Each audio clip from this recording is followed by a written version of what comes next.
It's Tuesday, February 10th. School buses canceled in Ottawa and the region as a burst of winter weather is expected this afternoon.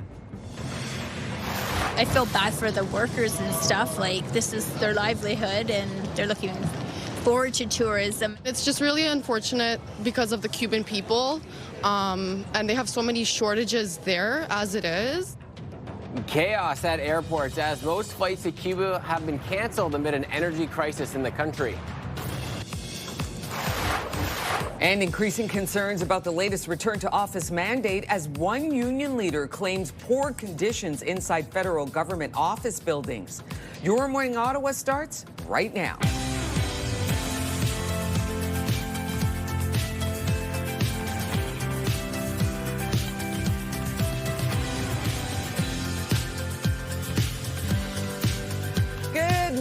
Come on in. You are welcome. I'm Rosie Edda. I'm Will Aiello. Melissa is off today, but we are starting with the weather in our news stories. And a note for the drivers on the road today. Environment Canada has issued a special weather statement, and the city is expecting around 7 to maybe 12 centimeters of snowfall beginning shortly and continuing into the evening. Prepare for reduced visibility out on the roads. So with the winter blast of weather, school buses are canceled today for the Upper Canada District School Board and all school boards here in the Ottawa region, but schools will still be open.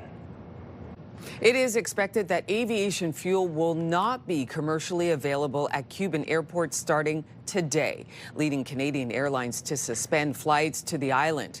The Canadian government is also advising Canadians to exercise a high degree of caution when visiting Cuba, pointing to food and medication shortages on top of a lack of fuel.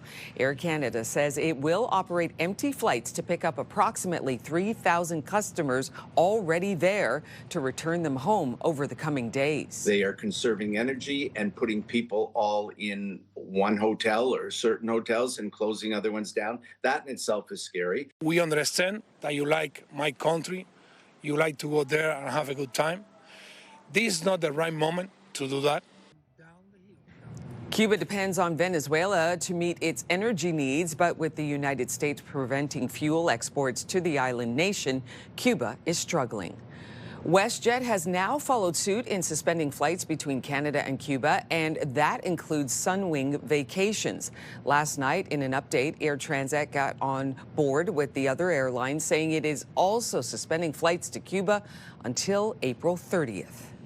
The president of Canada's largest public sector union is running with reports that the conditions inside some federal office buildings are, quote, horrendous. It comes as federal workers will be required to spend more time in the office as of this summer. The government insists that while concerning for some, the presence of pests is very common in commercial real estate and that there will be space for all employees to return to work. The Public Servants Alliance of Canada disagrees. Currently, the conditions within the offices are horrendous. There's still issues with the buildings. There's bed bugs, pests. We're talking about mice, bats. There's just issues with the actual setup, and there's not enough space. The federal budget outlined a plan for public services and Procurement Canada to reduce its office portfolio by 50% over the next 10 years. Ontario's Inspector General of Policing is now launching a sweeping province-wide review into police corruption, and Ottawa Police will be one of the dozens under the microscope. It stems from last week's arrest of 7 Toronto police officers in connection with a murder plot and organized crime.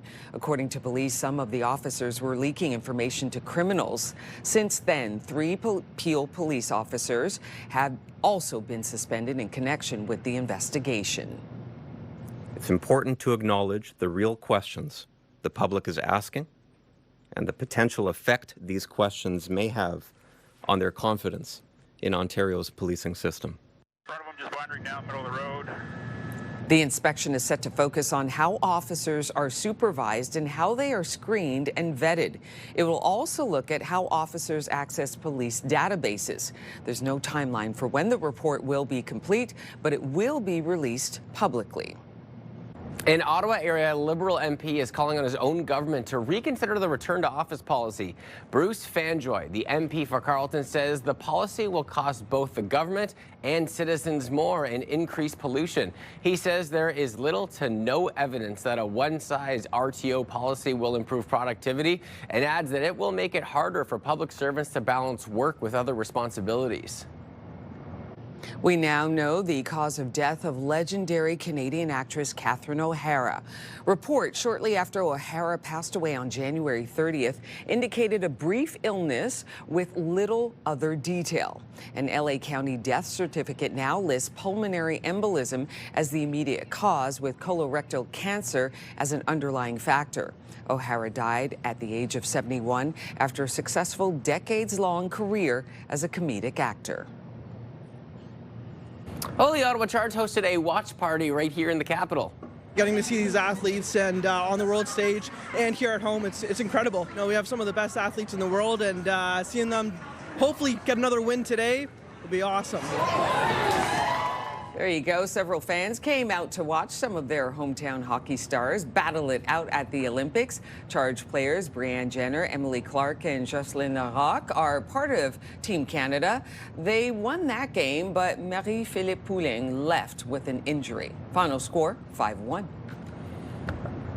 And nice to see Team Canada get some wins there. They're looking very strong. Hopefully Poulin can come back from that injury too, because that would be a massive loss towards the team. Yeah, that's true. We're looking and we're hoping for the best. Absolutely. All right, so we got to talk about the weather, because we do have another winter blast on the way. But then after that, mild temperatures look like they're sticking around and they're here to stay. Now, I say that cautionally because it is that time of year as we get into late February, March, where we might see a little bit of a cold snap. But for now, we focus on the snowfall and then what's to come shortly after. But school buses are canceled throughout the day today, but schools remain open as another winter blast is on the way. So a special weather statement in effect for the Ottawa area, between about 7 and 12 centimeters of snowfall beginning this morning, continuing into the afternoon. So let's take a look at that, shall we? As you take a look cruising through the afternoon, we start to see some heavy snowfall develop a little bit in northeastern Ontario. Heavier snowfall beginning this afternoon here in Ottawa. So likely beyond that 2-3 p.m. mark, that's when we start to see hard accumulation of some snowfall, and it will continue into the evening hours, and then it'll start to linger into Wednesday as well, really not tapering off until we get to Thursday. So a lot this afternoon, overnight, and then still trickling through the day tomorrow. So our commute home today will be impacted, and our drive tomorrow to work will be impacted as well, as crews will look to remove that snowfall. So avoid the roads if at all possible. Reduce visibility out on the roads with some stronger wind speeds. Here's a look at how much snowfall we could see in certain areas. So most areas into the double digits. Here in Ottawa, just under about 14 centimeters expected, and this is over the next 2 days. So throughout the day today and continuing through the day tomorrow. Tremblant just over 13 centimeters, Petawawa just under 16. So everyone getting some snowfall over the next couple of days. As we took a look at what's happening right now, temperatures not too cool, but they will be on the rise as we head into the weekend with the return of some sunshine. So something to look forward to over the next couple of days.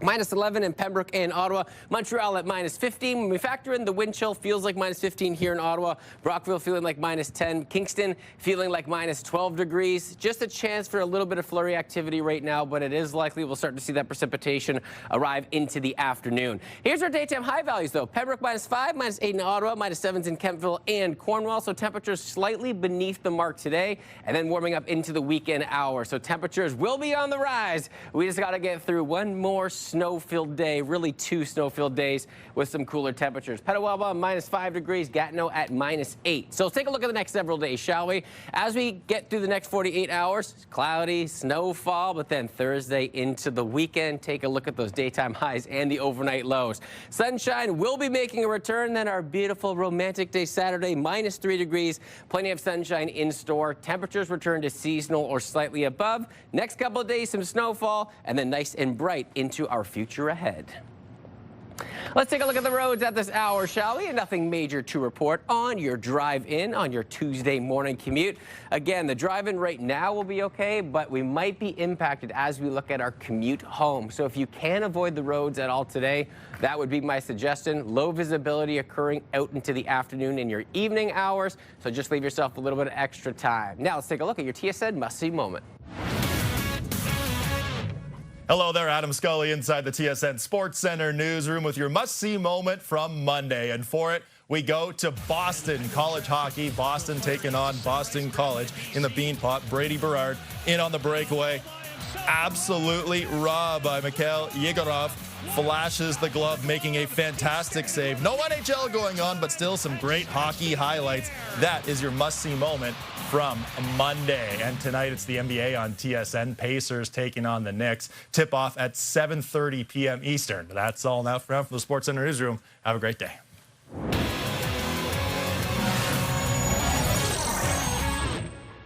Well, speaking of hockey, Sens Nation, are you ready to feel the thrill?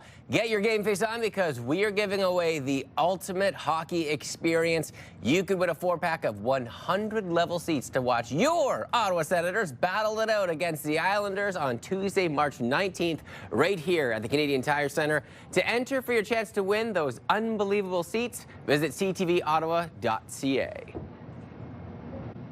Coming up next on Your Morning Ottawa, the end of an era for Ottawa-based musicians. We're going to have more on the closure of Steve's Music in Centertown. Here's a live look through our Centennial Glass Sky Cam, the calm before the snow arrives later this morning. You are watching Your Morning Ottawa. We'll be right back.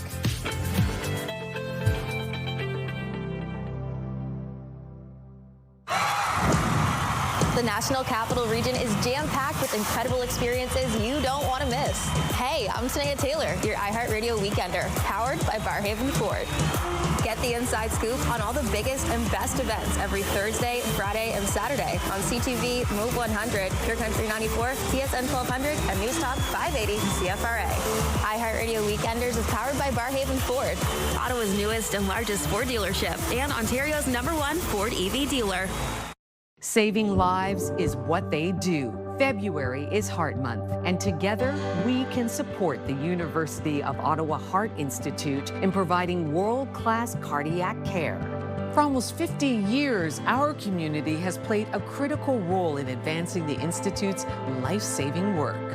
Your donation will support groundbreaking research, innovative patient care, education, and prevention. To learn more, visit FebruaryIsHeartMonth.ca. Proudly sponsored by CTV.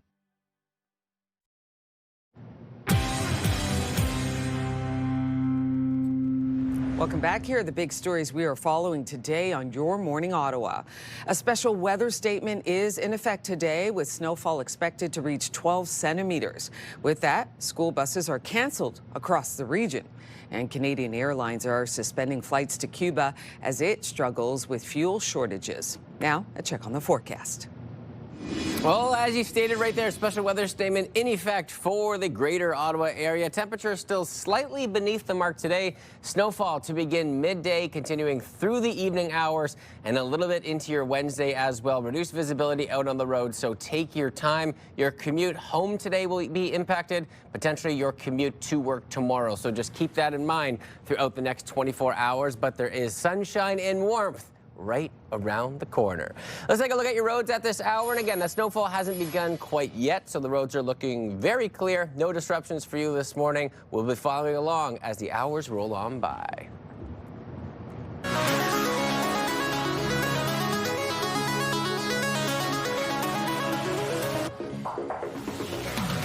It is the end of an era in Ottawa as Steve's Music Store announces it is closing its doors after decades in business. CTV's Kimberly Johnson has that story.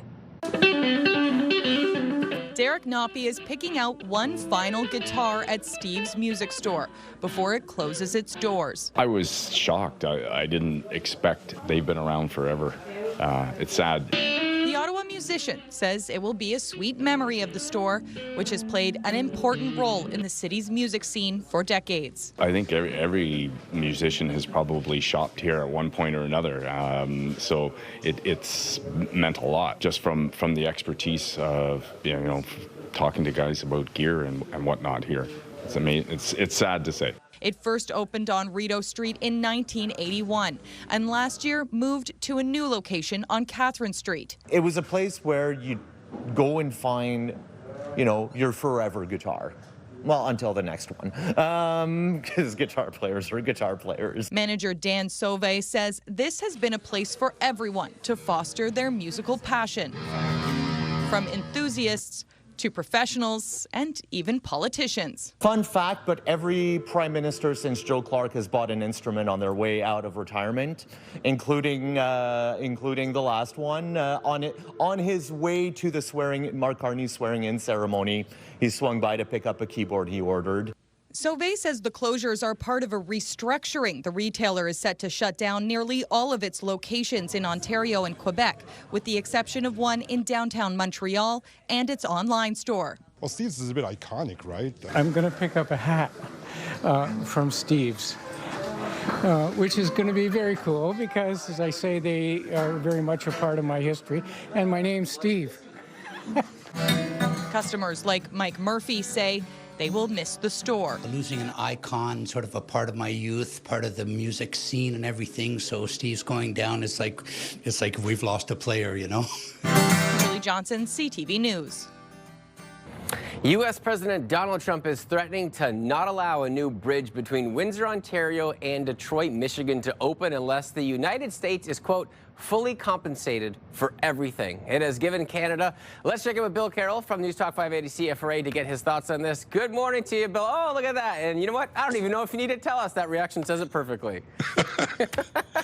How seriously are we going to have a conversation about a social media rant that includes Donald Trump's threat that if we do business with China, which he's doing too, but if we do more business, bring in more EV vehicles, China will put a stop to all hockey in the country and eliminate the Stanley Cup. Are we really going to have a serious conversation about that?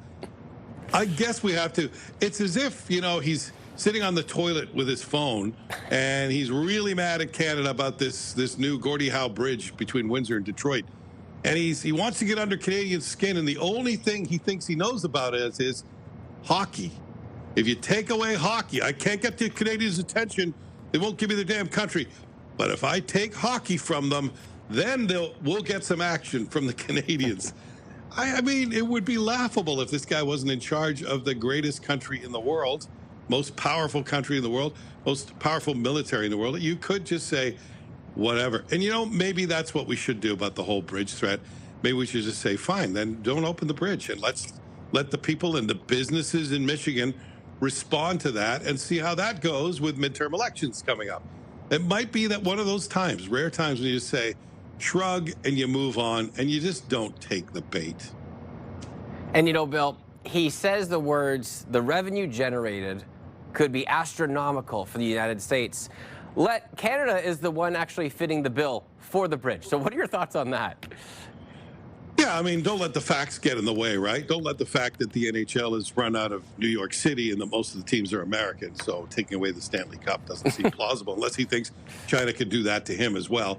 Yeah, and the basic facts about who owns the bridge. The fact is the bridge seems to be owned by the state of Michigan and Canada jointly. So there's already ownership there.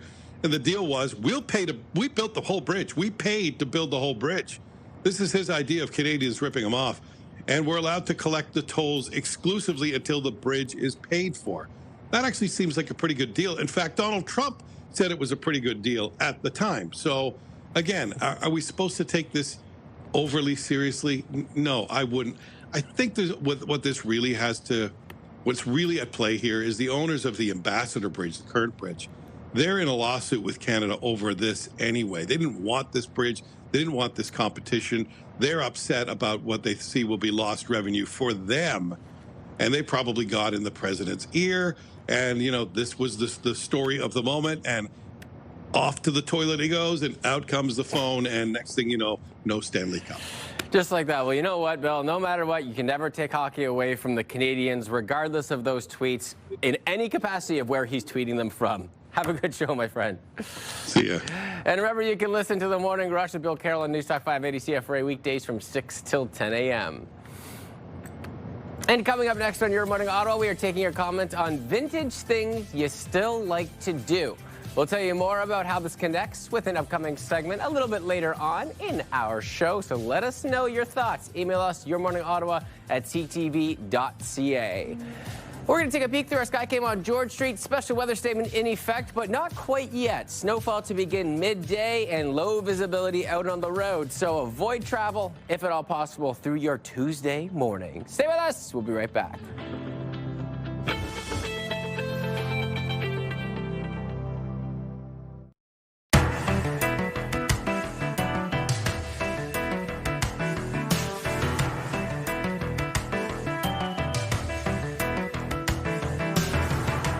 Up in the 8 o'clock hour, we are getting a calligraphy lesson and learning about the increasing popularity of good old-fashioned letter writing. Yeah, so today we are taking your comments on old school things that you still love to do. Let us know your thoughts. Email us yourmorningottawa@ctv.ca. Rosie, take it away. What are some old-fashioned things you love doing? Okay, I'm going to show you here, and I'm going to act it out. Yes. See if you can, like, okay.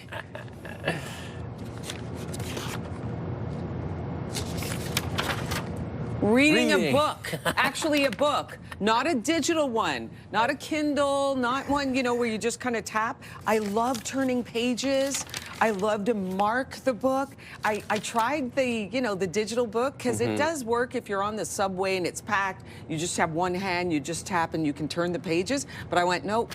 It's not doing it for me, Will. Like when I see that I've gone from, I started, you know, page 1 and now I'm on page 393. I feel like I've accomplished so much. It's that tactile exercise of touching the pages. I absolutely love it. So that's my old-fashioned thing that I do. I actually read real books. Not to mention when you probably go to the library, wherever you're picking out the books, to browse them, to look at the covers, to read them, and physically have that touch. It's just that's the way that books are meant to be read. Exactly. Right? There you go. Yeah, looking at the covers, and if you get a hardback cover, so you take off the jacket and you save it, and then you've got this. You just got this hardcover book, or if you got a paperback, like you get an old one, like George Orwell's 1984. There are different covers, like depending on the year of publishing, and I don't know. There's artwork involved, and there's just this practice of turning the page. So I tried it. I tried the digital, but it just didn't work for me. So old-fashioned reading a book. What about you? Yeah, I mean, I like that too. I like being able to actually have the physical book when I do read. And I'm going to go, one vintage thing is vintage records. I haven't collected a lot. Oh, yes. But it was literally within the last couple of days I saw one that popped up of an old album that I had. And I do have a record player at my parents' house. And I thought that's something I'd get back into. Nice. But vintage old school, I'm just going with the good old, remember what it was like when you get up, meet someone, good handshake? Look in the eyes, know their name, and just as you leave, a good handshake, just old school things like that. Maybe not something physical, but the ways of respect that used to be. That's what I'm going to go with today. There you go.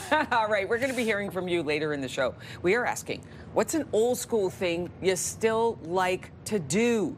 Send us your comments at yourmorningottawa@ctv.ca. And coming up on Your Morning Ottawa, we are learning more about the increasing popularity of old-fashioned letter writing among younger people. That segment's still to come on Your Morning Ottawa. Stay tuned. We will be right back.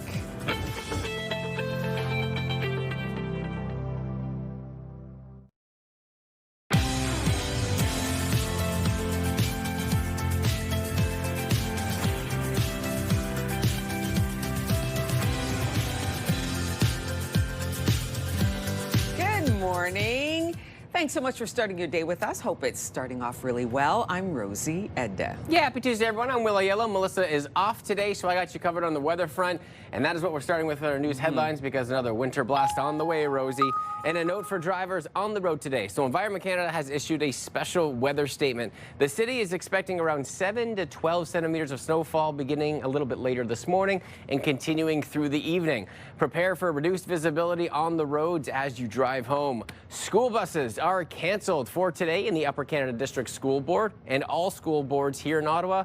Regions, though, in the school area are still open. It is expected that aviation fuel will not be commercially available at Cuban airports starting today, leading Canadian Airlines to suspend flights to the island. The Canadian government is also advising Canadians to exercise a high degree of caution when visiting Cuba, pointing to food and medication shortages on top of a lack of fuel. Air Canada says it will operate empty flights to pick up approximately 3,000 customers already there to return them home over the coming days. I feel bad for the workers and stuff. Like, this is their livelihood and they're looking forward to tourism. It's just really unfortunate because of the Cuban people, and they have so many shortages there as it is. Cuba depends on Venezuela to meet its energy needs, but with the United States preventing fuel exports to the island nation, Cuba is struggling. WestJet has now followed suit in suspending flights between Canada and Cuba, and that includes Sunwing Vacations. Last night, in an update, Air Transat got on board with the other airlines, saying it is also suspending flights to Cuba until April 30th. The president of Canada's largest public sector union is running with reports that the conditions inside some federal office buildings are, quote, horrendous. It comes as federal workers will be required to spend more time in the office as of this summer. The government insists that while concerning for some, the presence of pests is very common in commercial real estate and that there will be space for all employees to return to work. The Public Service Alliance of Canada, though, disagrees. Currently, the conditions within the offices are horrendous. There's still issues with the buildings. There's bed bugs, pests. We're talking about mice, bats. There's just issues with the actual setup, and there's not enough space. The federal budget outlined a plan for Public Services and Procurement Canada to reduce its office portfolio by 50% over the next 10 years. U.S. President Donald Trump has issued a new warning to Canada, threatening to block the opening of a new bridge linking Windsor and Detroit. The Gordie Howe Bridge is set to open this year. U.S. President Trump now says the U.S. should own at least half of it and be compensated. In a lengthy social media post, Donald Trump says he will not allow the bridge to open until, quote, the United States is fully compensated for everything we have given them. And also, Canada treats the United States with the fairness and respect that we deserve. We will start negotiations immediately. President Trump is claiming Canada built the bridge with no input from the United States, something Windsor's mayor disagrees with. An Ottawa area Liberal MP is calling on his own government to reconsider the return to office policy. Bruce Fanjoy, the MP for Carleton, says the policy will cost both the government and citizens more and increase pollution. He says there is little to no evidence that a one-size RTO policy will improve productivity, and adds that it will make it harder for public servants to balance work with other responsibilities. Ontario's Inspector General of Policing is now launching a sweeping province-wide review into police corruption, and Ottawa Police will be one of the dozens under the microscope. It stems from last week's arrest of 7 Toronto police officers in connection with a murder plot and organized crime. According to police, some of the officers were leaking information to criminals. Since then, 3 Peel officers have also been suspended in connection with the investigation. It's important to acknowledge the real questions the public is asking and the potential effect these questions may have on their confidence in Ontario's policing system. The inspection is set to focus on how officers are supervised and how they are screened and vetted. It'll also look at how officers access police databases. There's no timeline for when the report will be complete, but it will be released publicly. We now know the cause of death of legendary Canadian actress Catherine O'Hara. Reports shortly after O'Hara passed away on January 30th indicated a brief illness with little other detail. An LA County death certificate now lists pulmonary embolism as the immediate cause, with colorectal cancer as an underlying factor. O'Hara died at age 71 after a successful decades-long career as a comedic actor. Well, Reese Witherspoon is calling back to the early 2000s. You got into Harvard Law? What, like it's hard? Witherspoon shared a reference to the 2001 movie Legally Blonde. Her character, Elle Woods, famously said in the movie that exercise gives you endorphins. Endorphins make you happy. The spinoff series called Elle premieres July 1st. Season 2 is already in the works. Love the movie, even saw the play on Broadway, so I'm a big fan. And it's so funny, right? Because you see this, so there's no reason why it wouldn't already be set for season 2 before season 1 premieres. That's right. That's how it should work with a show like Foregone this. conclusion. Yes, it's going to be a hit. Absolutely. Okay, so the kiddos getting ready to go to school now. No, there's no snow. There's no snow falling, but that's going to change in a few hours, and then they'll be maybe playing in the snow by the afternoon? Yeah, definitely. So all the parents out there preparing their kids for the afternoon recess, let there be snowfall. So prepare accordingly, and we could see plenty of it on the way. We do have a special weather statement in effect for many areas, especially right here in Ottawa. This is what it looks like throughout the week so far. So this morning, a little bit cloudy with some snowfall arriving this afternoon. Then after we get through that, we got 24 hours of some snowfall. Then we can look forward to the beautiful sunshine, and not just the sun, but temperatures are going to be warming up as we head into the weekend. We just got to get through another winter blast first. So weather statement in effect, around 7 to maybe 12 centimeters of some snowfall right here in the greater Ottawa area. Likely to occur midday, continuing through the afternoon and the evening, trickling into a little bit of tomorrow. So let's take a look at that system moving through. Heavier snowfall to begin just after the lunch hour between about 12 and 2. We'll start to see some flurries develop, and then heavier snowfall late into the afternoon, continuing through the evening window and through a little bit of Wednesday as well. The snow will really lighten up throughout the day on Wednesday. Most of that snowfall heavy between about 2 and 7 p.m. today. Then Thursday, everything clears up and that beautiful sunshine will be making a return. Over the next 24 hours, so we looked at the snowfall, how much really are we getting? So Pembroke, about 15 centimeters, around 14 here in Ottawa.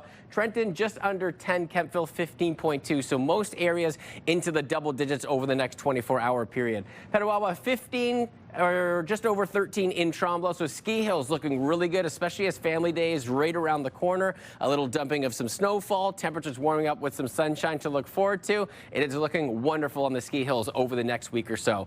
Temperatures sitting at -11 in Ottawa and Pembroke. A little bit cooler in Montreal at -15. Then we factor in that wind chill, just a little bit colder this morning, feeling like -15 in Ottawa and Montreal. Brockville feeling like -10 degrees. Temperatures this afternoon, though, still slightly beneath seasonal before that warm-up begins. We're getting up to -8 here in Ottawa, -5 in Pembroke, -6 in Bancroft, Trenton, -1. So a milder afternoon ahead with a little bit less snowfall on the way. As we take a look at some other areas, Tremblant -6, a beautiful day out on the hills. Petawawa -5 degrees, and very different looking over the next few days. So the next 24 hours, still cloudy skies, temperatures slightly beneath the mark today, warming up tomorrow afternoon. Then the snowfall, we get a break, the sunshine reappears, and take a look at those daytime high values. Back to the single digits, -4, and then a gorgeous weekend ahead, -3, and then -2 degrees on Sunday. Plenty of sunshine to look forward to. Valentine's Day looking good, and Family Day looking very good as well. Just a little bit of snowfall before a brighter future ahead.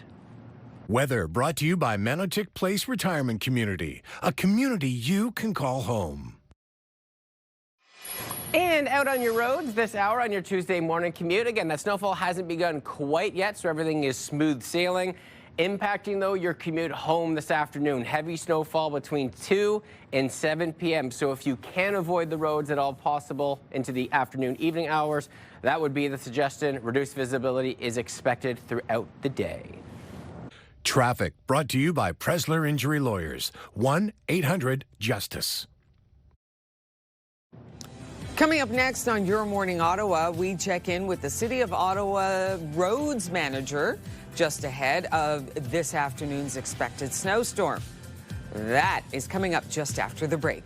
Here's a live look through our sky cam, all calm right now, but we are expecting the snow to start up in the next few hours. You are watching Your Morning Ottawa. We'll be right back.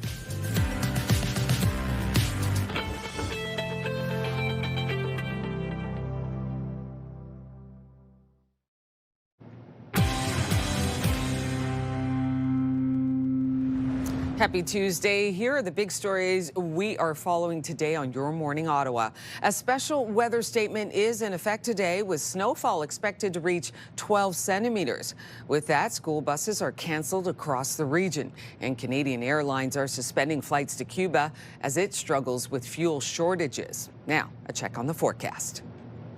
Yeah, Rosie, so special weather statement in effect for Ottawa. We could see up to 12 centimeters over the next 12 to 14 hours, maybe a little bit more trickling through tomorrow. Daytime high value -8 degrees. Over the next couple of days, we're still dealing with some cloudy skies. With that special weather statement, our drive home today will be impacted, potentially our drive to work tomorrow.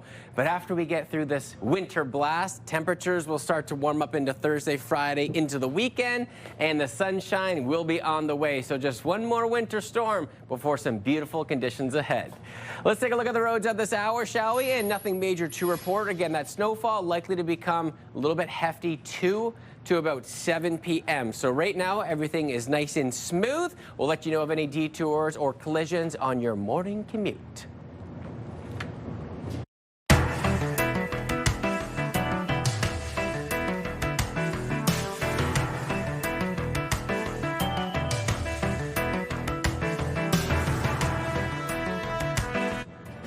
Okay, so in our comment section, we are asking you, what's something real old school that you still love to do and, you know, that maybe not everyone else is doing? They're on the digital side. So let us know. We're going to keep this conversation going. And we got some comments, so this is so fun. Yeah, Matt says, for Christmas, our children each received a boom box with a CD and a cassette.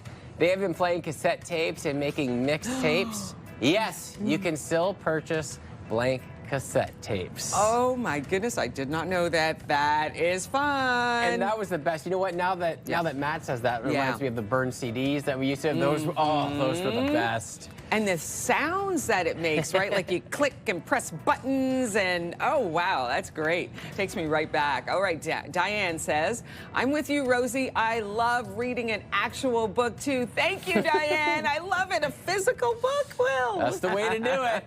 Gary says, I still print contracts, important documents, or things like airline tickets. I think I'm scared of missing something on my screen or an internet outage. You know what? There's something about traveling too. I agree. Having that physical ticket or your itinerary, it's just, you just feel safe and secure, even though you have it digitally. I've done that a couple of times where I have not printed my ticket and my phone is on like 5%. And yes, I was sweating. I was like, I've got to show my boarding pass and I don't know if this phone will last.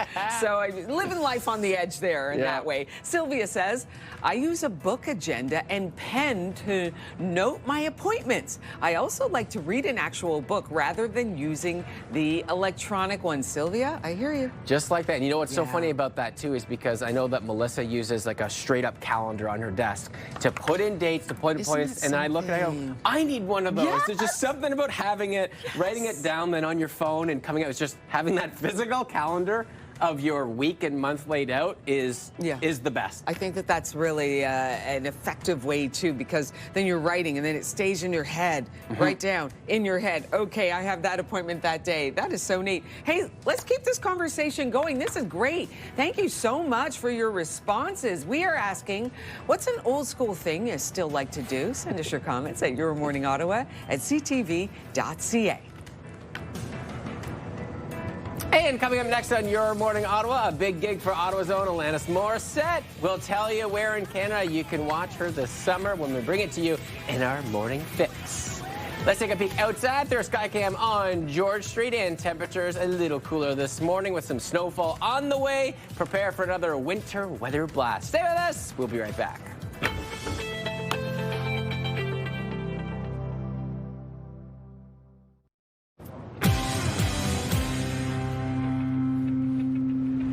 Welcome back, everybody. It is time for your morning fix, and we're starting with below freezing temperatures, and they're creating a new type of attraction for tourists at one of the world's most popular natural wonders. The American side of Niagara Falls is partially frozen right now, so the formations might make it look like the falls are totally iced over, but the strong currents of more than 20 million gallons of water every minute are too powerful to freeze completely, so it still flows underneath the frozen layer of the mist and spray. Oh, wow. Visitors love the view, calling it beautiful, gorgeous, and a gem. The river has only been completely halted once when it was blocked by an ice jam back in 1848. That is incredible. 20 gallons of water per minute? That's so crazy. That is fantastic. So it's so cool when you have that, right? So it's obviously still flowing through, but you have just such that hard structure of the ice. What a view. That is beautiful. I suspect February 14th there'll be a bunch more proposals happening in that area just because it's just so special. Good prediction. I like that. Yes. All right, the Canadian music icon Alanis Morissette is saddling up to perform at this year's Calgary Stampede.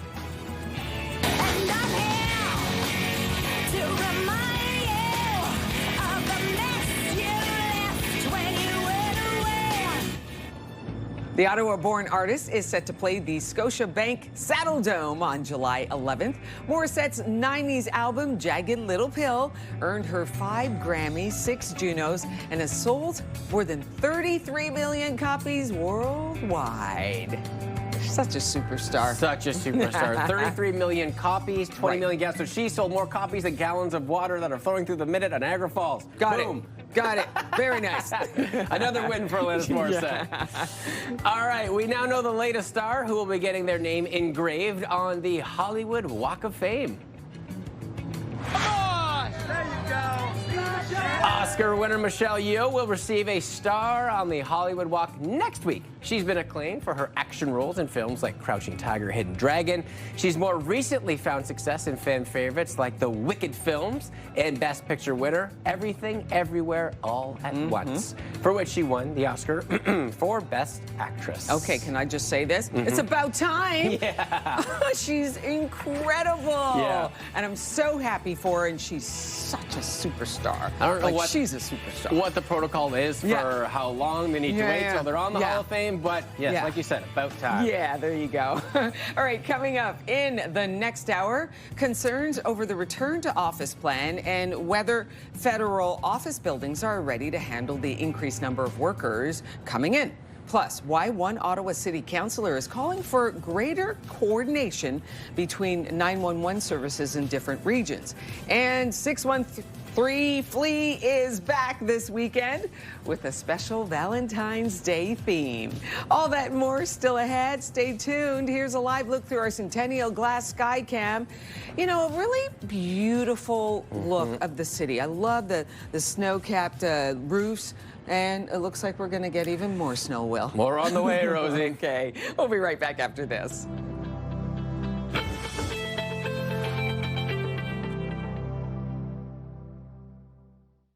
Saving lives is what they do. February is Heart Month, and together we can support the University of Ottawa Heart Institute in providing world-class cardiac care.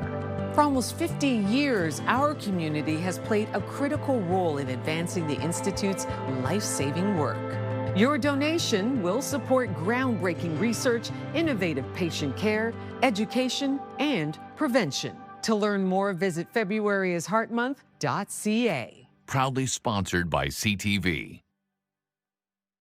Ottawa's premier foodie fundraiser is back again. Join CTV as we support Taste for Hope, benefiting Shepherds of Good Hope.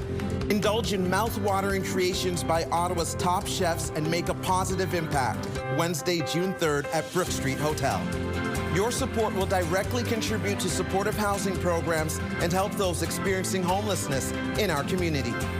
For more information and ticket details, head to tasteforhopeottawa.ca.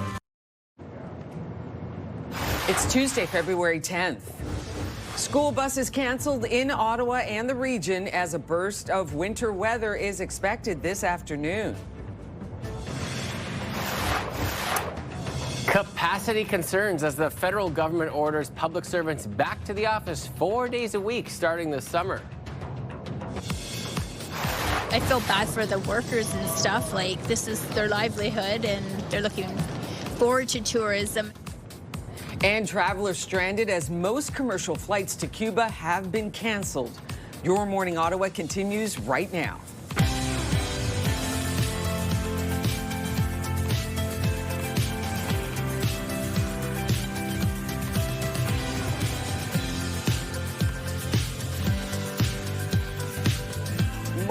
Good morning. Welcome. I'm Rosie Edda. Happy Tuesday, everybody. I'm Will Aiello. Melissa is off today, but we have lots of weather to discuss because we have significant snowfall on the way. But then, Rosie, after that, over the next 24 hours, we have sun, we have warmth, we have Family Day coming up. I love that. So there is a lot of literal light at the end of our snowy tunnel. Okay, I love how you look at that positive side, which is coming up. We just have to get through today and a little bit tomorrow morning. That's right, the next about 24 hours or so. But because of the snowfall, that's our top news story today. And a note for drivers on the roads. Environment Canada has issued a special weather statement. The city expecting around 7 to maybe 12 centimeters of snowfall that begins over the next couple of hours, continuing through the evening. So prepare for reduced visibility out on the roads. What that means for our schools: school buses are canceled today for the Upper Canada District School Board and all school boards in the Ottawa region, but schools will still be open. Canada's major airlines have now suspended service to Cuba as the island warns of a fuel shortage. By the typical definition of what we think of as a failed state, Cuba is sort of on the cusp of it.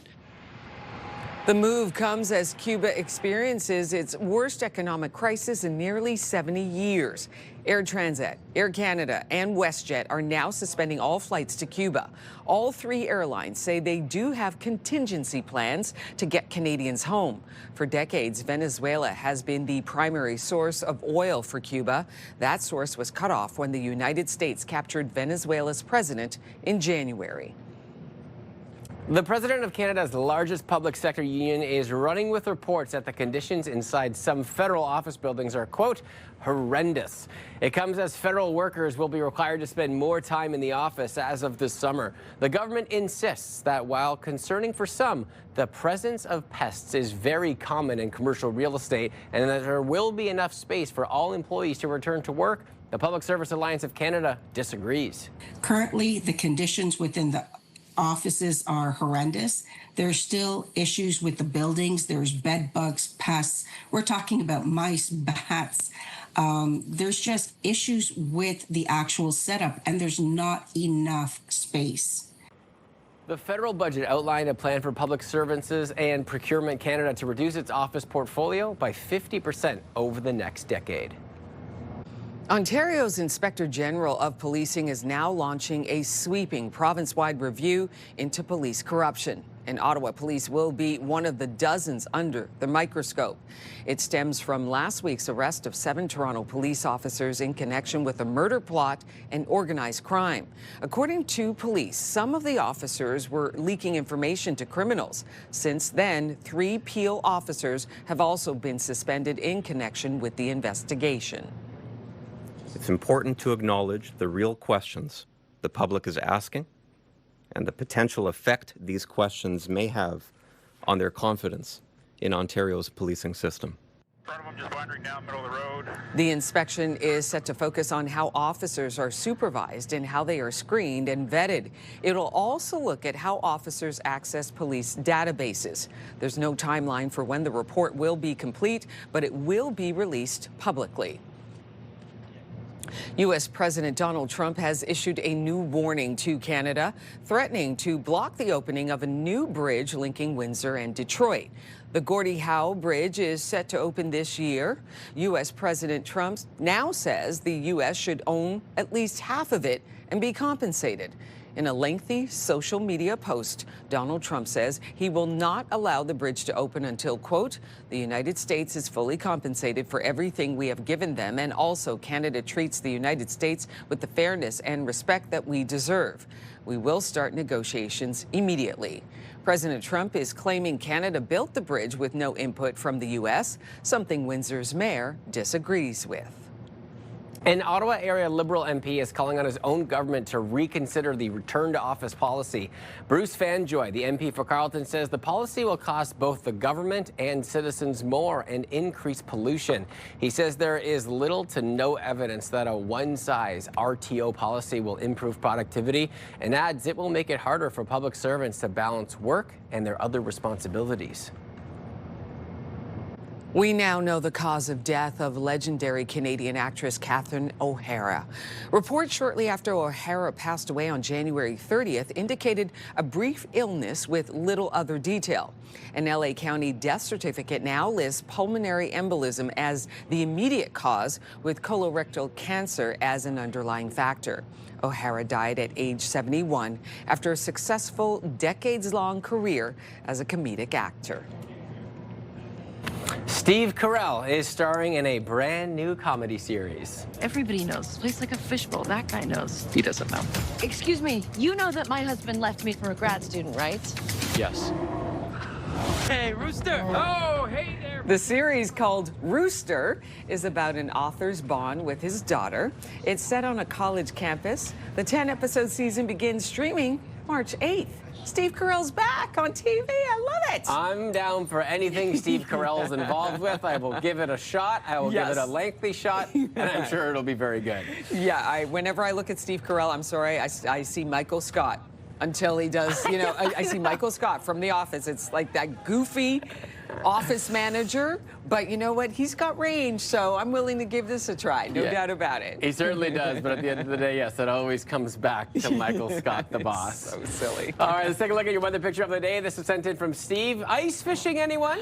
Buckham's Bay, Ontario. Yay! And perfect conditions for that, especially as we get some sunshine over the next couple of days. Weather picture brought to you by Box Me Up. Moving, staging, renovating, just box me up. And we want to hear from you. If you have some weather pictures, we will share it on our show. You just got to email us, weathershots@ctv.ca, and we'll be sure to try to get that on air for you. Well, let's take a look at the conditions over the next little while. Special weather statement remains in effect for the greater Ottawa area, up to 12 centimeters possible, starting in about an hour or so, continuing to be heavy this afternoon into the evening window, and then still a little bit of flurry activity through the day tomorrow, again, with reduced visibility out on the roads over the next 24 hours. So avoid travel this afternoon if at all possible. Let's take a look at that system moving in. So just after lunchtime, or maybe we bite into our lunch around 1 p.m., we start to see the snowfall become a little bit heavier. Between that 1 and we'll call it 7 p.m. window, we start to see heavy snowfall, about 7 to 10 centimeters possible just in that 5 hours. As we get beyond the evening window, we start to see the heavier snowfall leave us, but still some flurries continuing on even as we reach tomorrow afternoon. So a little bit of flurry activity, much lighter though through the day on Wednesday. So the next 24 hours or so, which is why we have that special weather statement in effect, and then it gets much better as we get Thursday into the weekend forecast. So how much snowfall are we seeing in different areas? Around 14 centimeters here in Ottawa, a little bit more in Pembroke, Trenton just under 10 at 7, Kingston just under 10, around 9.2 centimeters as well. So most areas seeing above 5 and under 15, could see a little bit more or a little bit less. Great news for the ski hills, especially ahead of Family Day on Monday. Another blast of some snowfall with some cooler temperatures over the next day or so, and then sunshine and a warmth on the way. We'll get to that momentarily. Temperatures look like this, minus 11 in Pembroke and Ottawa, a little cooler in Montreal and Cornwall. Then when you factor in the wind chill, just a little bit cooler this morning. Feel like minus 16 degrees here in Ottawa, Brockville minus 15 degrees. And temperatures this afternoon will be below seasonal before a warm-up starts tomorrow and then continues into the weekend forecast. The warmest it gets, minus 8 here in Ottawa, minus 7 in Cornwall, minus 7 in Kemptville, Pembroke at minus 5, as well as Petawawa. So temperatures today still a little bit on the cool side. As we roll through the weekend forecast, the snowfall gives us a break, the sunshine reappears, and temperatures warm up. It is looking like a fantastic Valentine's Day heading into our Family Day weekend. So the next couple of days, cloudy with some snowfall on the way. Temperatures, though, warming up Thursday into the weekend forecast. Look at all that sunshine expected. Minus 4, minus 7, overnight lows in the low teens, so it's not going to be abnormally cold as we get through the mid portion of the work week into the weekend forecast, and then a gorgeous weekend ahead. Family Day on Monday, a couple of days of sunshine with some warmer temperatures, so the canal will be in good shape, ski hills in good shape. Just one day of iffy conditions before that sunshine reappears. 7-day weather forecast brought to you by Davidson Hearing Aid Centers, celebrating over 80 years in family business.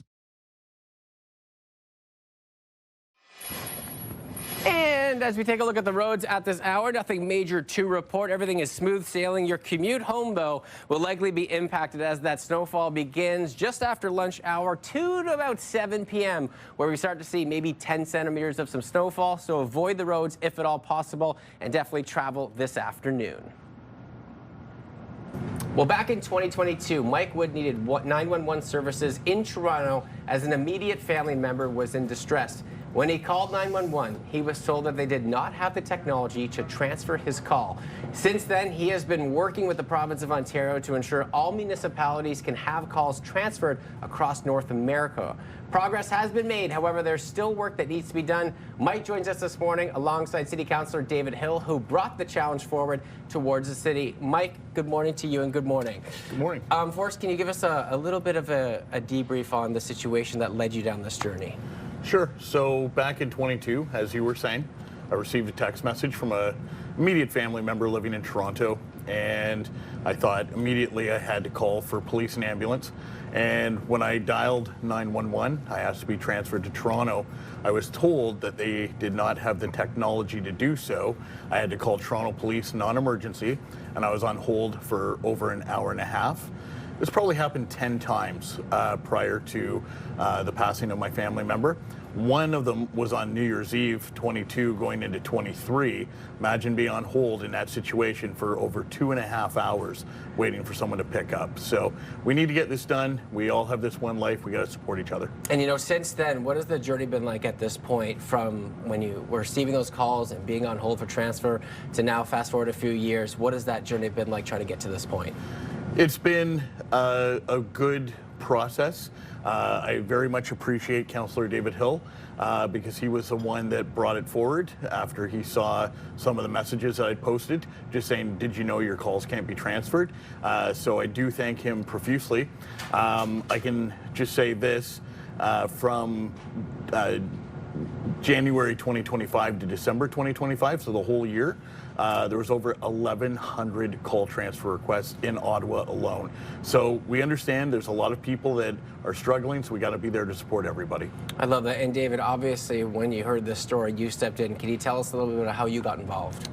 So I heard the story and I thought, you know what, I sit as the vice chair of the Emergency Preparedness and Protective Services Committee, and I thought we have an upcoming committee meeting and we probably need to hear that story. So Mike came as one of the delegates. He presented this story to City Council, and we had the opportunity as a committee to speak with the specific city staff that deal with our emergency preparedness, they deal with 911, and they were in the process of looking at options for upgrading their 911 to the next generation system. And they have gone through that process. So over the last couple of years, there have been substantial improvements to our 911 system. Those improvements continue. It's principally taking an analog system and transitioning it to digital. So it comes with the benefits of that. So for example, it will allow us now to better interoperate with other municipalities, but also to be able to send text, to send pictures, to have better digital awareness of where calls are coming from. So there are improvements being made, but as Mike said, there's still improvements to be made. So when you think about that, improvements to be made from this step moving forward, what do we need to do to be able to ensure that situations like this become less frequent? Well, I think that one of the things that Councillor Hill just brought up is texting. You know, if we think about it, I've worked with a women's shelter in the past. If you think of a woman in a domestic violence situation, which is awful, in 2026, she can still not lock herself in the bathroom and text 911 looking for help if she can't pick up the phone. And I was told by somebody at the city, interestingly enough, on the call transfer side, that a family in Toronto was having a home invasion. They were hiding in a closet. They texted their family in Ottawa, said, call 911, somebody's breaking into our house, and the call got transferred, which is amazing. Toronto police got there in time. And, you know, what Councillor Hill's mentioning, next generation 911, the CRTC is working on that, so it's mandated. It was supposed to be in place by March 2025. It's been moved to March 31st, 2027. So the company that does the call transfers is in Northern Ontario, and it's a Canadian company, it's an Ontario company, so I think all the municipalities in Ontario need to work with them just to help save more lives. Well, I love that we've had progress from that point forward. Thank you for sharing your story, Mike, and David, for jumping on board to help prevent further issues on this topic. Appreciate both your times this morning. Thank you very much. Thank you. Rosie, over to you. Oh, a commercial real estate expert actually is going to weigh in on the federal public servants going back into the office for an extra day. He is standing by in the CTV Your Morning Ottawa Lazy Boy Lounge. There he is, nice and cozy in that blue chair. That's a good choice. That's a good chair. Let's take a peek outside through our Centennial Glass Skycam before we head back inside. Special weather statement in effect. About 12 centimeters on the way, affecting our commute home this afternoon. So leave home knowing we have another winter blast on the way. Stay with us. We'll be right back.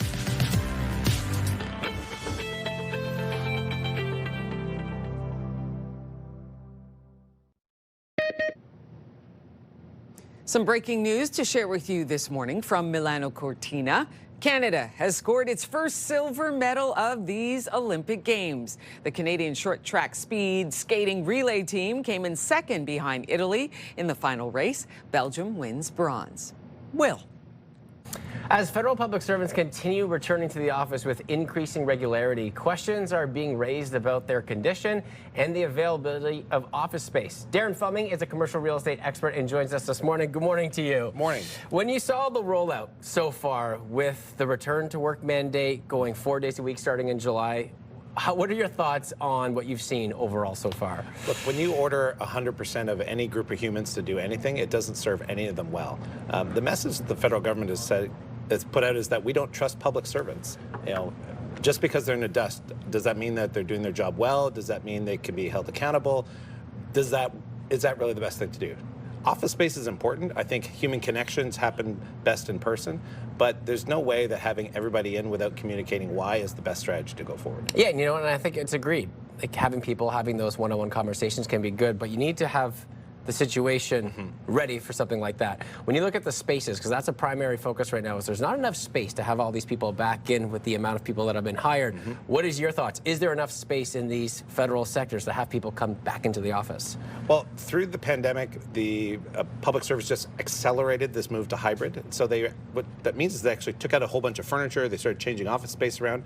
A lot of their buildings are under construction, and they keep changing the expectation. So this knee-jerk approach to getting people back in the office means the public service isn't ready. So you can put a line in the sand that they're all going to be back by a certain time, but this has not been the best way to do it. Yeah, well, the president of the Public Service Alliance of Canada definitely had some thoughts about this. Let's play that clip.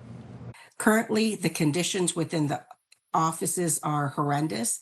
There's still issues with the buildings. There's bed bugs, pests. We're talking about mice, bats.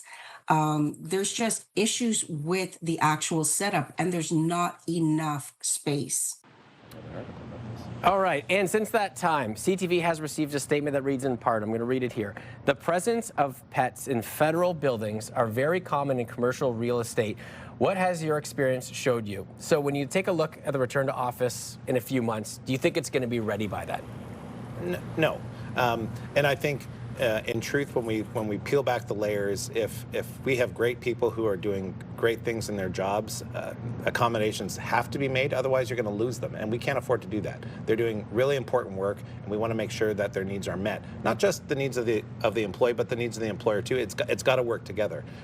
Yes, there can be pests in commercial buildings, and yes, you can have plans to go. But the reason they left a lot of those buildings is because they're old and at end of life. And shoving people back into them just doesn't make sense. So you're forecasting potentially a chaotic few months ahead once that return actually comes into effect. You know, just telling people is not a change management plan. You got to actually have purpose, you got to have intention, and you got to demonstrate it with actions. Well, Darren, really appreciate your time this morning. Obviously top of mind for so many federal public servants that are expected to go back in the summer in July. Appreciate your time this morning. My pleasure. Rosie, over to you. Harbor Harvest is a community-driven ice fishing and conservation event that makes winter fishing accessible to anyone. Now, in its 9th year, organizer Dan Dubois and community partners bring families and volunteers together on the Ottawa River for a fun, safe day on the ice that supports local charities and river stewardship. Okay, this is a picture-perfect day. I think it's a perfect day for ice fishing. Dan. Every day is. Good morning to you. Every day is. Every day is. You really want to make ice fishing something that all of us can do every day, and that's why Harbor Harvest was created? Is that right? Yes, yes. Yeah, tell me about that. Yeah, I mean, I worked a lot with new immigrants and refugees back in the day, and a part of what they didn't have access to was, I grew up doing ice fishing. It was a very unique experience for them. Not everybody could get out and do it because there's some gear involved, some knowledge involved. And so I guess 9 years ago, I wanted to do something pretty interesting, invite people to come ice fishing. We at the time, there was the Syrian crisis, and a lot of newcomers came out for that. It's now grown. It's now it's not for newcomers, it's for everybody. Okay.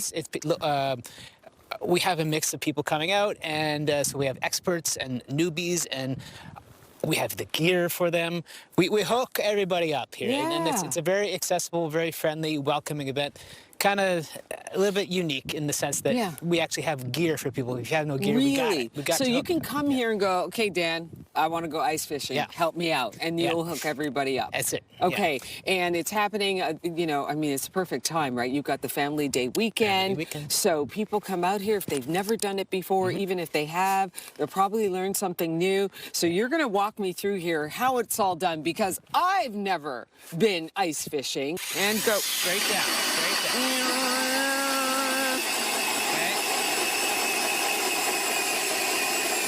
Yeah, good. Perfect. Yes. I got it. There, beautiful.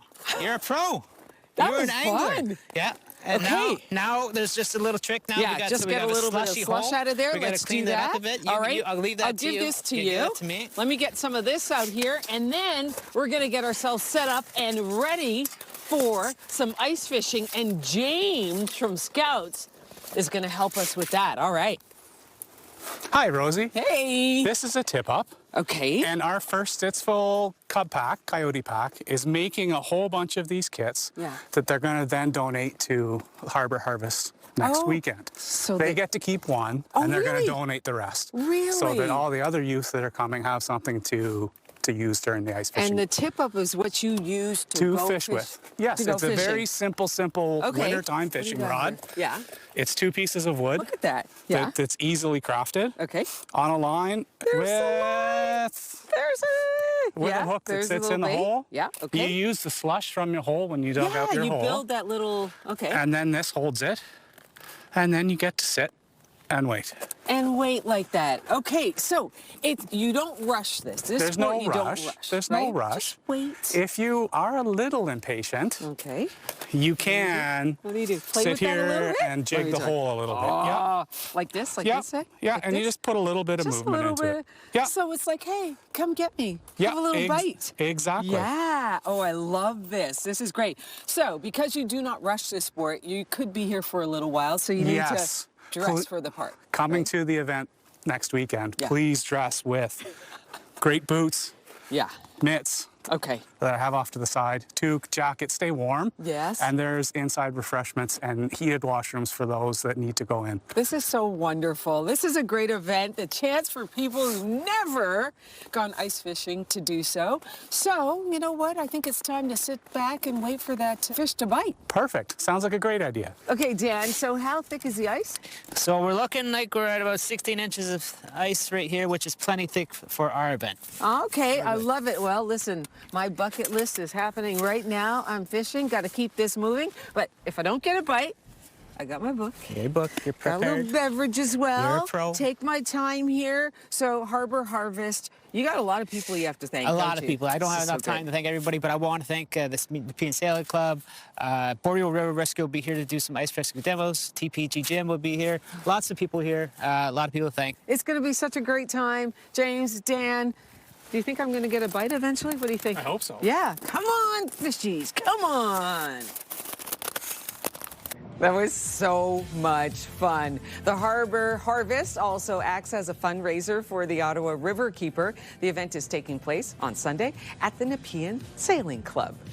Coming up next on Your Morning Ottawa, sip on a little something special with Ananda Elixirs. We show you some healthy mocktail recipes. That's coming up after the break. You're watching Your Morning Ottawa.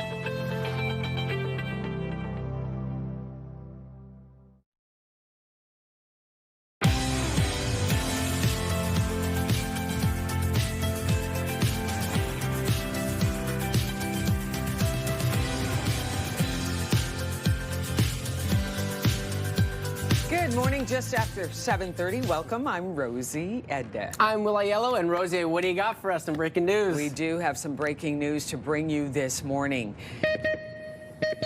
Canada has won its first silver at the Olympic Games. The Canadian short track speed skating relay team came in second behind Italy in the final race. Belgium wins bronze. The team is made up of athletes Kim Boutin, Steven Dubois, Florence Brunel, Courtney Sarrault, William Dandijou, and Felix Roussel. This is Kim Boutin's fifth medal. For Dubois, it's his fourth medal. For everyone else, it is their first medal. Go Canada, go. Well, a note for drivers on the roads today. Environment Canada has issued a special weather statement. So the city of Ottawa is expecting up to 12 centimeters of snowfall beginning shortly and continuing through the evening.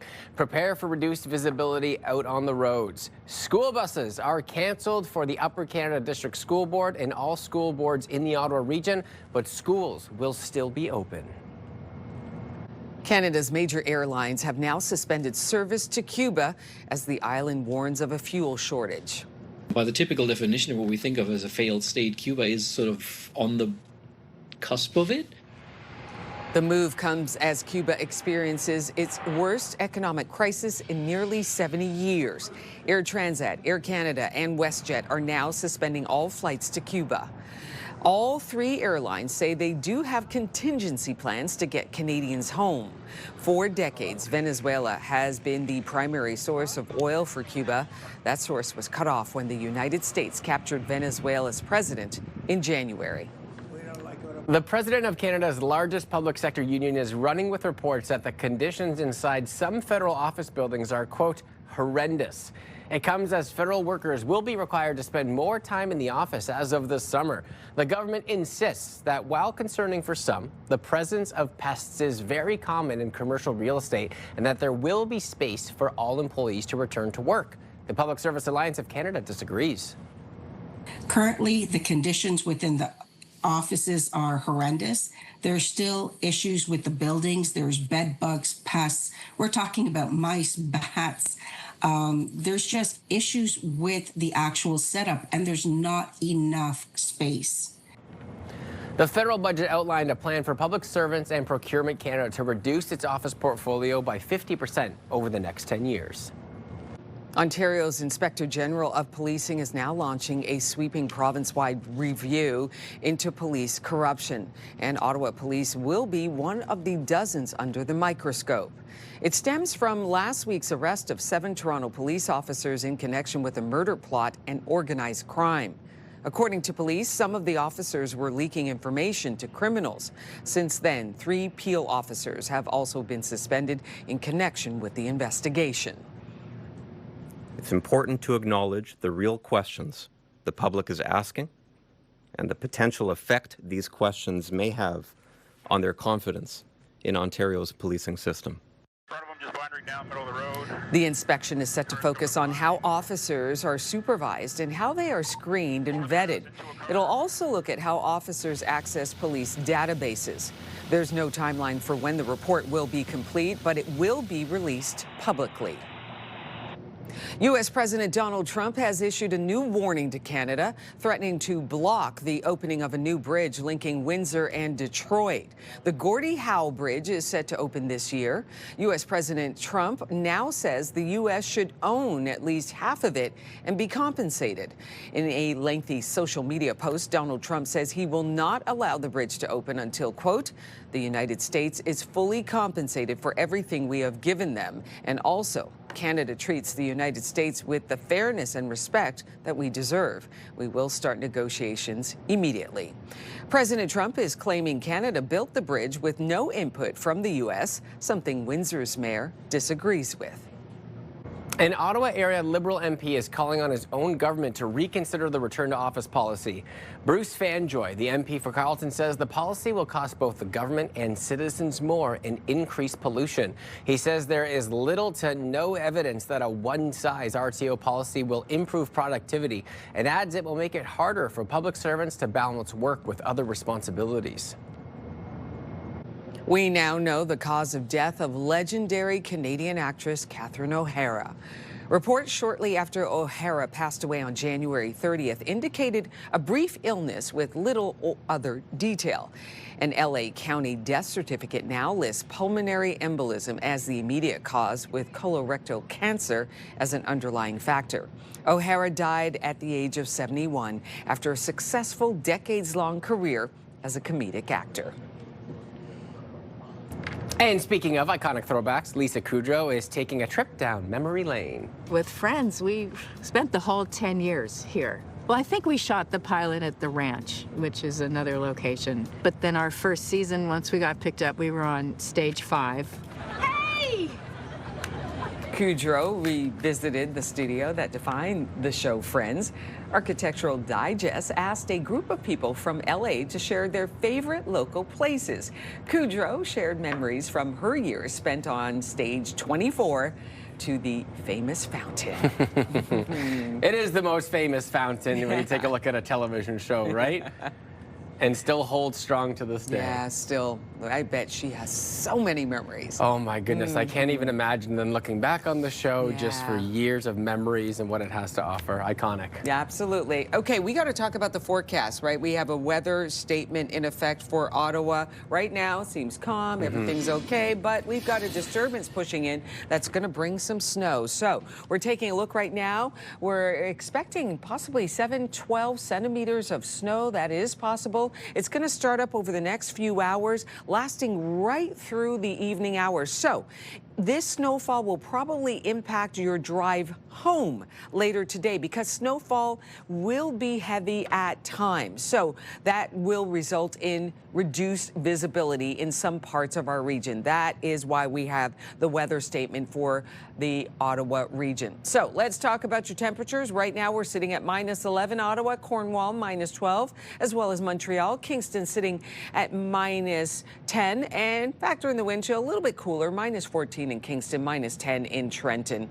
Okay, so we've got that system that is starting to push in. You can see the cloud coverage starting to build. That will continue to build in through this morning. We're expecting the snowfall to start up around 10 o'clock this morning. It'll start off fairly light, but then the snowfall will intensify. As you can see just behind the start of that system, the moisture factor will build. And so into the afternoon around 1 to anywhere between 1 and 7 p.m., that's when the heaviest snowfall will begin, and visibility will be reduced throughout that time. So just be aware that if you are going to be out on the roads, maybe driving home from work or running some errands into the later part of the day, visibility could be affected because of that heavier snowfall that we are expecting. All right, let's talk about the snowfall forecast. We could see about 16 centimeters in Kemptville, Brockville 13, 14 in Cornwall. Kingston could get up to close to 10 centimeters. In Ottawa, about 13, maybe 14 centimeters possible. And into Kittagan-Zibi, 13 centimeters, looking at about 13 into Mont-Tremblant, Montreal.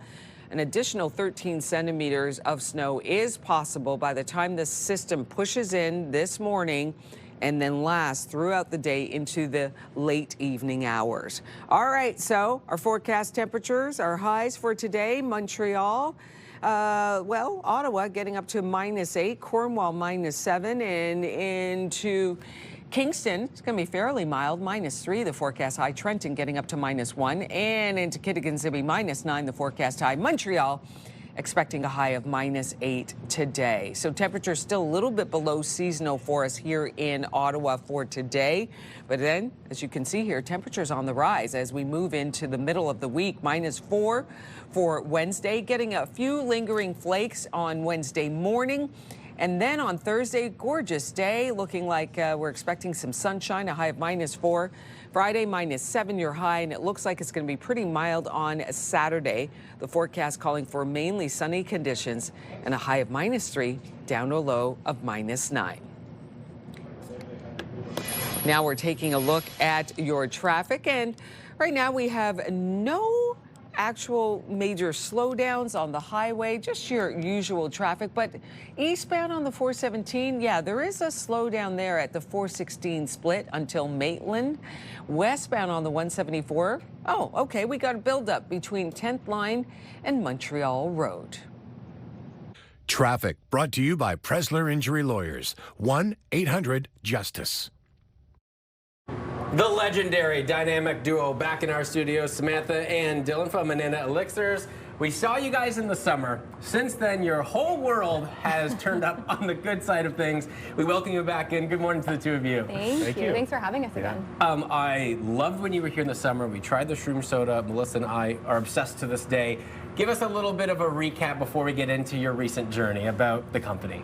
Yeah, so our product is called Shroom Soda. It's a functional mushroom elixir. It turns instantly into a soda when you add it to sparkling water.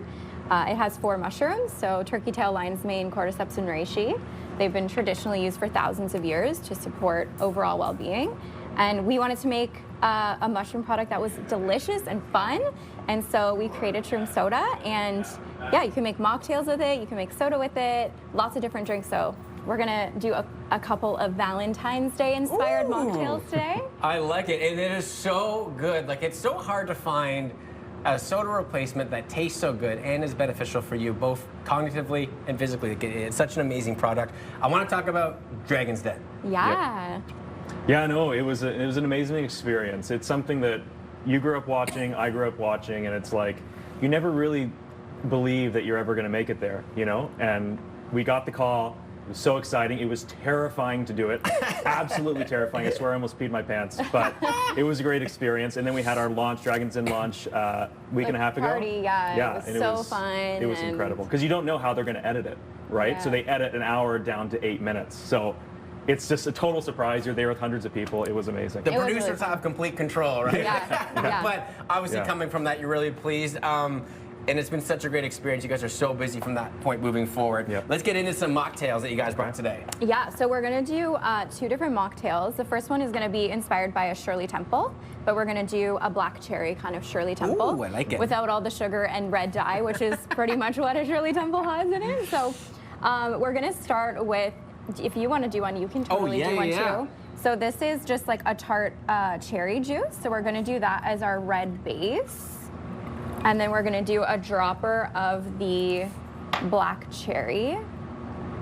So this will give it like quite a lot of flavor. This is a pretty flavorful one. Nice, thank you. Yeah, and then we can do that sparkling water. And we're gonna you can top it right up. All the way? All the way. Yay! You just reminded me of our mornings because we do this so much every single day. Perfect. I got you covered. Thank you so much. And then we're going to do lemon lime. So typically in a Shirley Temple, you add like a Sprite or a 7-Up. So we're going to add our lemon lime for that little bit of extra tartness. And then we can, I made these cute little, these are so easy, little strawberry hearts. Oh no! Oh. I lost our hearts. That's okay. That's okay. What does that mean for my Valentine's Day? I'm gonna get them back. All right. You can just pop them in there. Whatever works. You know, I was never the best when it came to crafts. Hold on, we're gonna make. That's okay. No! I knew it was gonna fall. It's okay. It's floating. It's perfect. Yeah, that's right. One love lost. And then do a little lime, and then you can just squeeze a little lime in there. And I'm gonna honestly pop mine in anyways, so it's all good. You're making me feel better. Yeah, there we go. Yeah, we got it. I'm gonna try this first. Okay, cheers. These are so good. Ooh. And I will say, Shirley Temples was my favorite drink as a kid. Same, right? But now it's done in a healthy way. Man, that's so good. Thank you guys. Congratulations on your journey. I know you guys got a podcast going on too, talking about health and wellness. If people are looking to pick this up, as they should, what's the best way to reach you guys? AnandaElixirs.ca is our website, and we're at Ananda Elixirs on all social platforms. Check us out on the Ananda podcast. Yes. Oh, I like that. Okay, well, I'm going to take this. I'm going to take this. I'm going to take this. I'm going to take this. Take them all. Take them all. And congratulations on all the much-deserved success. Thank you so much. Rosie, over to you. Shopping for that special someone this Valentine's Day just got a whole lot easier. We go shopping at the 613 Flea Valentine's Day Market just after the break. Oh, it looks so good. Oh, looking nice outside. Here's a live look through our Centennial Glass Skycam, but we do have snow on the way. Stay with us. We'll be right back.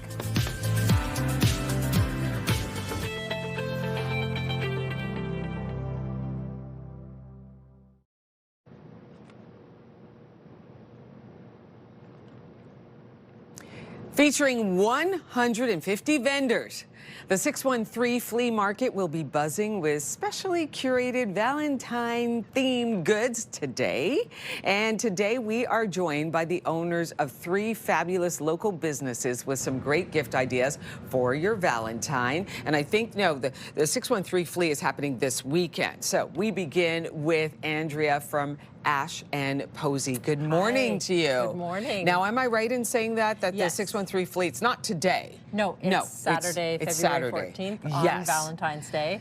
And we're going to have, instead of a Valentine's Day kissing booth, we are going to have our scent booth. So a Valentine's Day scent booth set up at the Flea. So you can smell the different scents and get a feel of what our products are smelling. So you just use this, put your face over top of it, and then you can get an idea of how we scent our products very minimally. I want to do this one too. Oh, that's sweet. So this will be set up at the Flea. That is amazing. Yeah. Oh my goodness. And you can try everything. We'll have our best seller out. All of our testers are going to be out. This is the hand cream. I'm going shopping. Let's do this. It is still hand cream season. It is. It's so dry outside. Yeah. And after all the snow that we're going to get today. Yes, exactly. Why did you get into this? Why are you so into hand creams and scents and how did that start? Yeah, it kind of happened organically. I'm a trained hairstylist, and so I worked in a salon and spa combination, and then I was just really inspired by the spa products, and I thought I'd come up with my own line. I am telling you right now, Andrea, this is amazing. So we'll see you at 613 Flea on February 14th. That's right. This is what you get your honey, your friend, your galentine. That's right. It's gorgeous. This is perfect Valentine's Day. Oh my gosh, this is amazing. Thank you so much. I got to go shopping. I got to continue on. Okay, Kendall, Valerio. Yes, hello. We're talking about maps. About maps. So good morning. Good morning. Our business is Sadie and June. Okay. And we take vintage map prints and we hand embroider hearts through them for wherever your happy place is. Stop it. So I love this. Thank you. Yeah. Yes. So we have at 613 Flea, we have thousands of maps set up. Okay. So you can pick your favorite place there. And we also have sweet connecting maps where we connect two places. I see what you're doing here. Yes, for long distance love, or if you immigrated from somewhere. There you go. And you got, like that's a whole world map right there. So I could do like Canada and then Nigeria, because that's where my family's from. And we do right have that option at 613 Flea. You can do that? We have You can come Nigeria in? at 613 Flea. Yes. Come on. You can come and buy that, or you can go on our website and order custom maps, and you could either pick it up at our gift shop in Maxville, Ontario, or at 613 Flea. We're still taking custom orders for this Saturday to pick up at the show. Oh, good. Yes. Okay, you guys got that, right? So that is fantastic. Kendall, thank you so much. I've got to continue on doing a little shopping. We did a little hand cream, little maps, and now we're talking jewelry with Lisa Wilson. Lisa, we finally get to meet. Good morning to you. I've seen your jewelry at the Ottawa Art Gallery. That's right. And I was like, oh, I love it, and I bought a pair, and now you're here. And you're also going to be at 613 Flea. So yes, we're at 613 all year round, a couple of times a month, and we'll be there on Saturday. Yeah. And we've got lots of fun stuff for Valentine's. There's lots of jewel tones this year, so charm bracelets. These little pins are very popular that you can either pin on your lapel or put your sweater together. You can also add it to a necklace. Lots and lots of different pieces and gemstones. And then these are really favorites, like these small, simple pieces. We've got freshwater pearls and rose quartz, which is our love stone. Lisa, this is beautiful. Kendall, I love the maps. And Andrea, the creams are just beautiful. You can go shopping and have a fantastic time. 613 Flea this February 14th. Oh my goodness, I'm gonna go shopping right now during the break here. We'll be right back. You're watching Your Morning Live. Thank you so much. Thanks, Josie.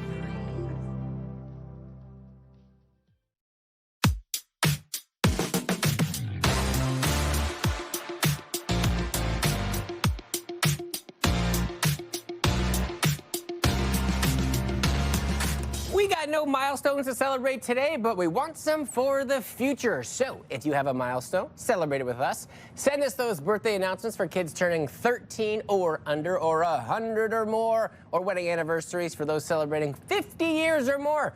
Email us, ottawa.milestones@ctv.ca, and we will be sure to get that announcement on air.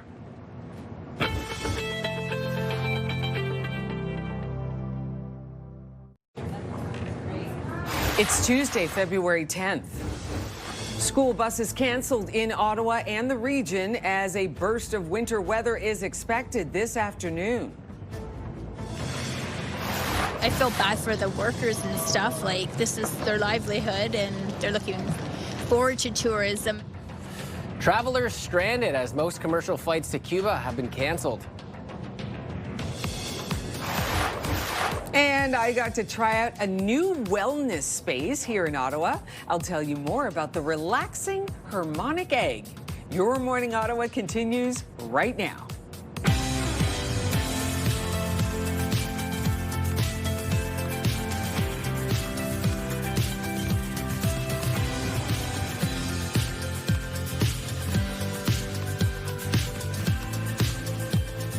Good morning to you just after 8 o'clock. Welcome. Come on in. I'm Rosie Edda. Yeah, 1 hour left. I'm Will Aiello. Melissa is off today, so I got you covered on the weather front, and we're going to be talking about another winter blast that's on the way, how it's affecting maybe our city, but brightness and warmth, Rosie, will be in our future. Okay, that is good news. Also have some good news as far as the Olympics are concerned. Breaking news to bring you this morning.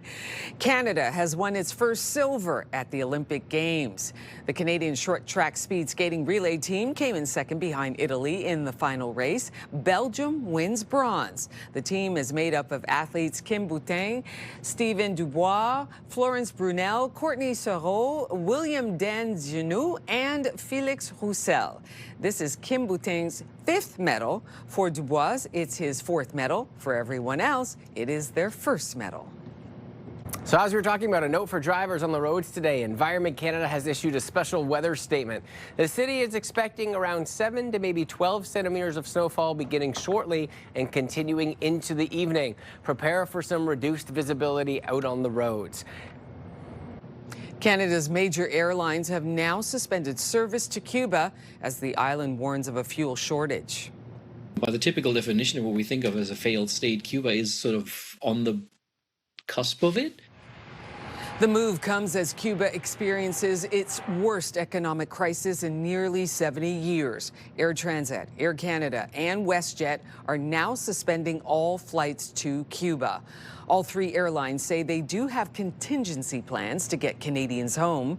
For decades, Venezuela has been the primary source of oil for Cuba. That source was cut off when the United States captured Venezuela's president in January. The president of Canada's largest public sector union is running with reports that the conditions inside some federal office buildings are, quote, horrendous. It comes as federal workers will be required to spend more time in the office as of this summer. The government insists that while concerning for some, the presence of pests is very common in commercial real estate and that there will be space for all employees to return to work. The Public Service Alliance of Canada disagrees. Currently, the conditions within the offices are horrendous. There's still issues with the buildings. There's bed bugs, pests. We're talking about mice, bats.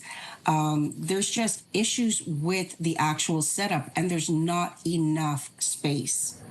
The federal budget outlined a plan for Public Services and Procurement Canada to reduce its office portfolio by 50% over the next 10 years. Ontario's Inspector General of Policing is now launching a sweeping province-wide review into police corruption. And Ottawa Police will be one of the dozens under the microscope. It stems from last week's arrest of 7 Toronto police officers in connection with a murder plot and organized crime.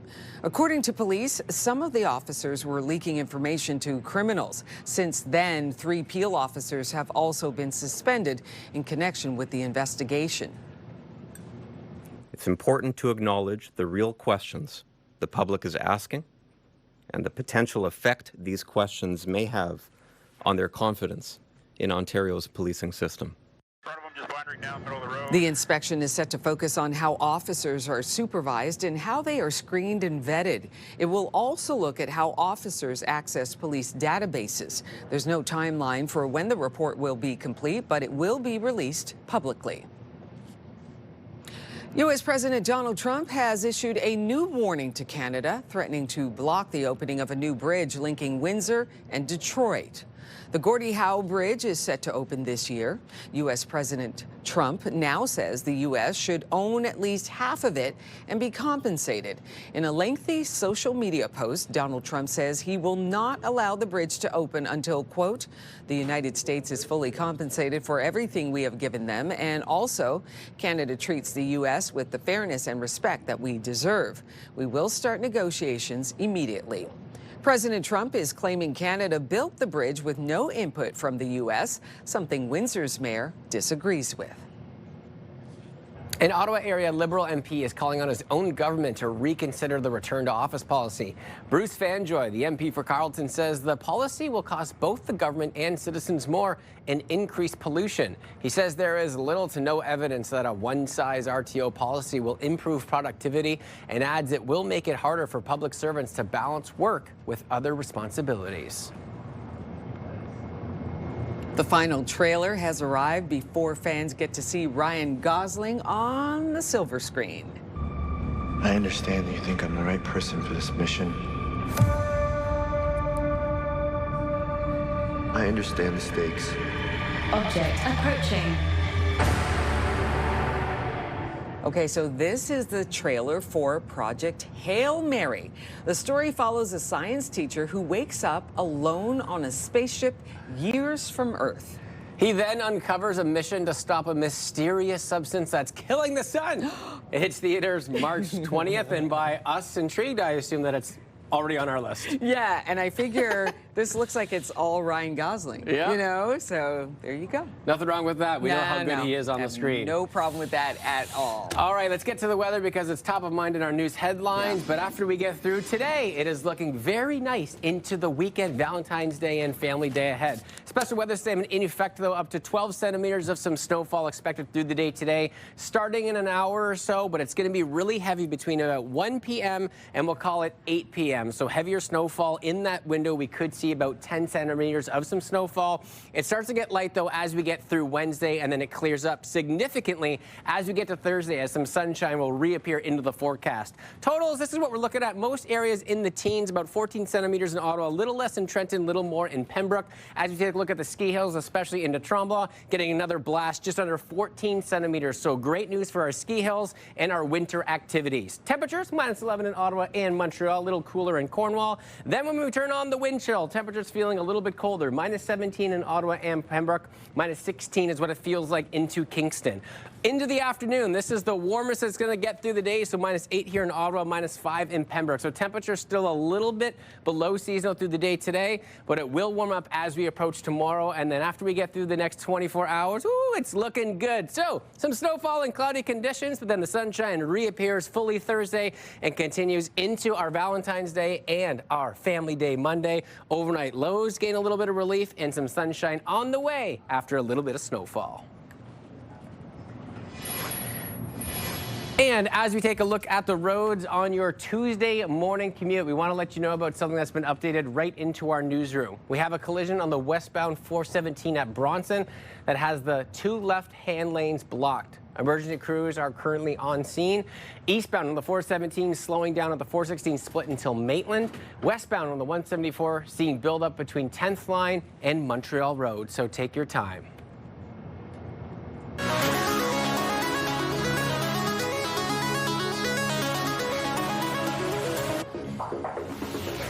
Well, some don't like long-distance driving in the winter, and so train travel feels like a safer option. But this weekend, it didn't feel like the most reliable. Trains in and out of Ottawa were canceled Sunday and Monday, which was leaving travelers stuck and looking for answers. Here's CTV's Josh Moreno. Stacey O'Neill found out Monday morning that her trip from Fallowfield Station to Montreal later that day was canceled. I was a little bit panicked that I was going to miss my flight in Montreal.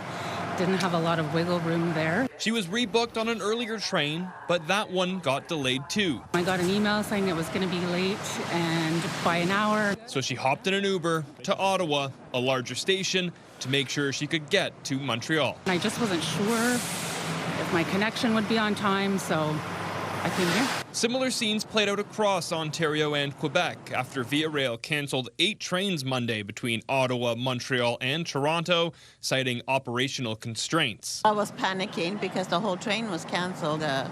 And we don't know the exact reason, but they're having problems with one of the lines. In a statement provided to CTV News, the Crown Corporation states severe weather expected this week, combined with increased ridership around the Family Day weekend, necessitates temporarily reducing service to keep additional trains in reserve to limit the risk of prolonged delays. Via is a great service, and I really appreciate being there. I think people are much more understanding when they have advance warning and they aren't caught by surprise. So I wish them well, and I hope they can fix the problems. Via Rail says all passengers affected by the cancellations have either been rebooked or refunded at no cost. And for O'Neill, that means her trip to Portugal is still on. There's no problems. I'm going to make my connection. It's all good. No price difference in the ticket, so no refund, but no hiccups in my travel either, so that's good. Josh Morano, CTV News. Well, are you still looking for a great Valentine's Day gift idea? It's a little late, but don't worry. We got you covered. Why not pen your beloved a beautiful love letter? We learn more about the increasing popularity of calligraphy and letter writing. That's coming up right after the break on Your Morning Ottawa. We're going to take a peek outside, though, through our Centennial Glass Sky Cam. No snowfall yet, but it is on the way. Special weather statement in effect up to 12 centimeters through the day today. Stay with us. We'll be right back.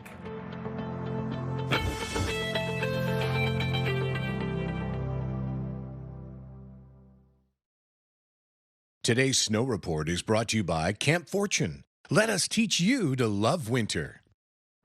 It is Tuesday, February 10th, and we got your snow conditions, and guess what? They're about to get even better. But let's take a peek. Camp Fortune, 4 of 7 lifts open. Oh, look at those runs. Close to 20 runs, maybe a few more open as we get into the weekend forecast. Let's take a look at the rest across the board. Iroquois closed for the day. Mont Cascade, 50% of the lifts open. Calabogie Peaks, 19 of 26 runs. And Vorlage, 3 of 4 lifts, again with another dumping of snowfall on the way. Think about the next few days as a perfect day to hit the slopes. Let us teach you to love winter. We offer ski and snowboard lessons, a vast variety of runs, and let's not forget après-ski in our new pub 1920. See you on the slopes. Well, interest in handwritten letters is growing, and Cody Calligraphy offers beginner-friendly workshops in Ottawa, helping people put down their phones, pick up a pen, and then reconnect through handwritten letters.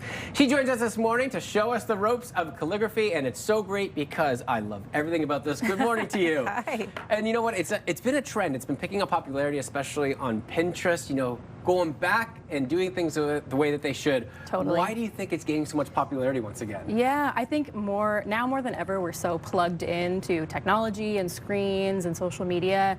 And even now with the rise of AI, I think people are really craving that real, tangible experience. And so calligraphy has that added benefit of being able to connect with people personally. And it feels good, right? We all go down the holes. Well, all of a sudden we're scrolling and we're thinking, and a half hour goes by, 45 minutes. Yeah. Let's come back to reality. So you actually give us a little bit of a recap of what we can do here. Yeah, so in my beginner calligraphy workshops, I get to see students kind of realize how relaxing calligraphy is, but also how easy it is to learn. So we spend a lot of time holding our pen, figuring out how to change up pressure. These brush pens have a flexible brush tip, so the more pressure that you use, the thicker the stroke becomes versus lighter pressure. So we practice a lot of that. And then we spend the first part of the class practicing these bite-sized strokes. And that way, when we put them together, we can form letters. So it really kind of takes you back to your cursive days in school for those of us who learned cursive. Yeah. But it really is an easy skill to learn once you kind of get the hang of it. What is it, do you find, especially guys who do it, that makes it so satisfying to not just do, but me watching you do it? I don't understand the phenomenon behind it, but why is it so satisfying, you think, to just do this? It's such a tactile and something you can do with your own 2 hands to create something, and I think we're really lacking that these days. And it's kind of like, I like to think of it as adult coloring, but a little bit more structured. So it really does have that kind of like intentional, mindful vibe. Yeah, there's a little bit of meditation to it, right? Where you're actually not thinking about anything else that's going on because you're so focused on creating, you know, like some good work and some good letters. What kind of got you into that? Because it is really unique. Yeah, I mean, I was working a full-time sales job in downtown Toronto, and I needed something to disconnect and de-stress. So I took a calligraphy workshop on a whim, and I really fell in love with it. And it really was the only thing that I wanted to do to kind of like get off of my phone and just relax and unwind at the end of the day. I love that. You know, Valentine's Day is around the corner, and it's a great idea to maybe get involved with calligraphy. How do you kind of combine the two for us romantics out there that might be a little late to the game? Yeah, well, you can come out to a calligraphy workshop. I have lots coming up throughout the city. I also founded the Letter Writers Club, so it started as a subscription box for folks who want everything that they need to send beautiful snail mail. You get a beautiful box every season with envelopes, wax seals, vintage postage, all of that good stuff. And I'm also going to be hosting some local meetups as well. I love that. Okay, so I know we've got the markers here. Yeah. Being the calligraphy artist that you are, do you have a particular pen that you love to use? Yes. You already know. For sure. I mean, I love my brush pens for beginners, but I also have my dip pens. So these are the real old school. Yes, so these, they kind of look like a fountain pen, but they don't have an ink reservoir. They're very old school. They get dipped into an inkwell every few letters or so. So a little bit more advanced. There's a lot more going on in terms of like viscosity of your ink. But it's really cool. I love it for my wedding calligraphy projects and my personal letters. It makes me think about when Harry Potter was writing to Tom Riddle in the journal. Do you think about that? Yeah, like of course. I don't know if he was the one actually doing that, right? Because they were so perfectly written. Yeah. The feather quill, for sure. But like it's so great. I love this idea, and I love that we're taking something that we used to do so often, giving us an unplug. So Cody, thank you for coming in and sharing this with us, especially right ahead of Valentine's Day. Awesome. Thanks. I love it. Write your loved one a love letter with a pen or a marker. Don't text them. It'll work, I tell you. All right, coming up on Your Morning Ottawa, Rosie tries out a new wellness space right here in the city. She gives the harmonic egg a nice try. Details on that coming up shortly. We'll be right back.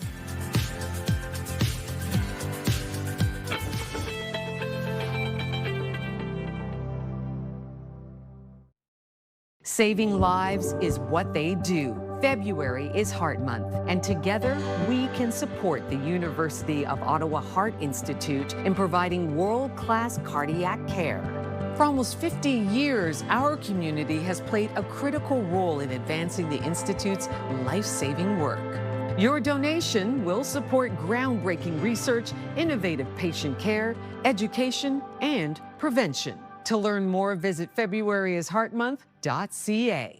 Proudly sponsored by CTV.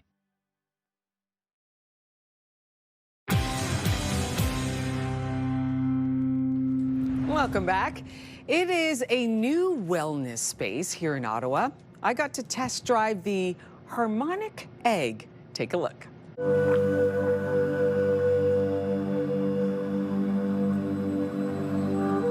Mother and daughter team here, a duo extraordinaire. We got Rachel and Carrie. Good morning to you both. Good morning. Thanks so much for coming. Thank you. I had to come because I've been hearing about Harmonic Egg. This is Harmonic Egg Ottawa.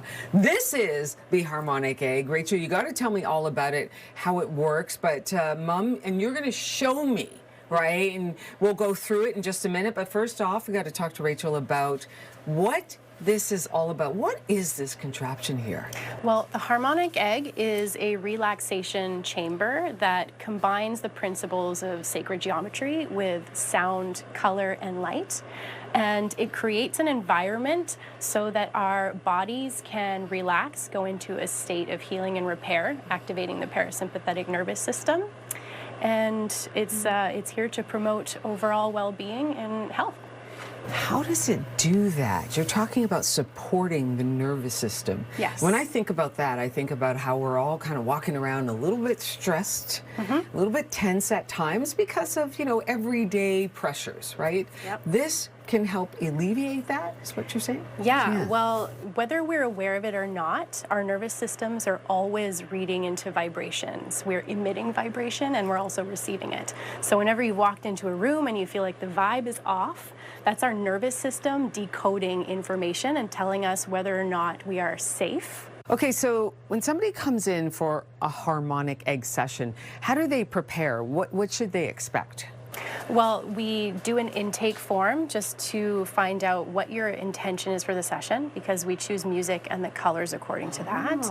So usually people come in for nervous system first because it's the culprit for a lot of different ailments going on. And so we'll pick the music and the colors, and then you're inside the egg for a total of 50 minutes, 50, with 40 minutes of music and 10 minutes of silence before we come and take you out. And then you have some more time to integrate in the room, and we give you some electrolytes as well. And this is the only harmonic egg in Ottawa, this one, plus it has a sister. We have two. We have two. We have That's two. it here in Ottawa. Yes. Okay, got to call your mom in. She's going to walk me through how this all works, okay? Sure. I've got my blanket, chairs reclined. Carrie, what else can I expect inside the harmonic egg? So when the music is on for about 10 minutes, you can expect that you will start to feel a deep relaxation and you'll start to let go. You may feel some tingling, some relaxation, deep relaxation entering your body. You may want to meditate. You may want to hum along to the music, whatever it feels like. You may feel some shifts happening, so just let it happen. Just be in the moment, let yourself go, let yourself feel connected to that inner self as you can. You can fall asleep, you can keep your eyes open, whatever's comfortable. It was both relaxing and yet invigorating at the same time. HarmonicEggOttawa.ca, wonderful place. Mother-daughter team as well. Coming up, a family-owned venture rooted in passion, quality, and community. The owners of La Boba Milk Tea House, they're standing by in the Your Morning Ottawa Delorier kitchen. They will be up after the break. They're just around the back there getting things ready. We'll see them in just a minute. You're watching Your Morning Ottawa, and we will be right back.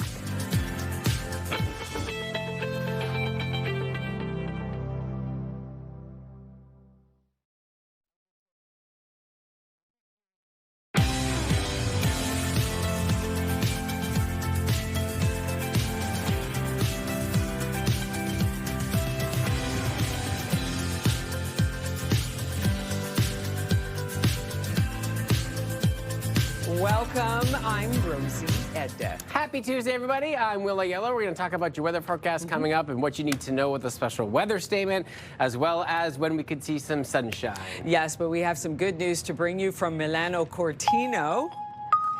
This morning, Canada has won its first silver at the Olympic Games. The Canadian short track speed skating relay team came in second behind Italy in the final race. Belgium wins bronze. The team is made up of athletes Kim Boutin, Stephen Dubois, Florence Brunel, Courtney Sereau, William Dandjou, and Felix Roussel. This is Kim Boutin's fifth medal. For Dubois, it's his fourth medal, and for everyone else, it is their first medal. Coming up, women's singles luge will be competing for gold. This afternoon is the men's figure skating short program that will be at 12:30, and our women's ice hockey team will go up against Team USA. Puck drop is at 2 p.m. A note for drivers out on the roads today. Environment Canada has issued a special weather statement. The city is expecting around 7 to 12 centimeters of snowfall beginning shortly, continuing into the evening. Prepare for some reduced visibility out on the roads throughout the day. Canada's major airlines have now suspended service to Cuba, and the island warns of a fuel shortage. By the typical definition of what we think of as a failed state, Cuba is sort of on the cusp of it. The move comes as Cuba experiences its worst economic crisis in nearly 70 years. Air Transat, Air Canada, and WestJet are now suspending all flights to Cuba. All three airlines say they do have contingency plans to get Canadians home.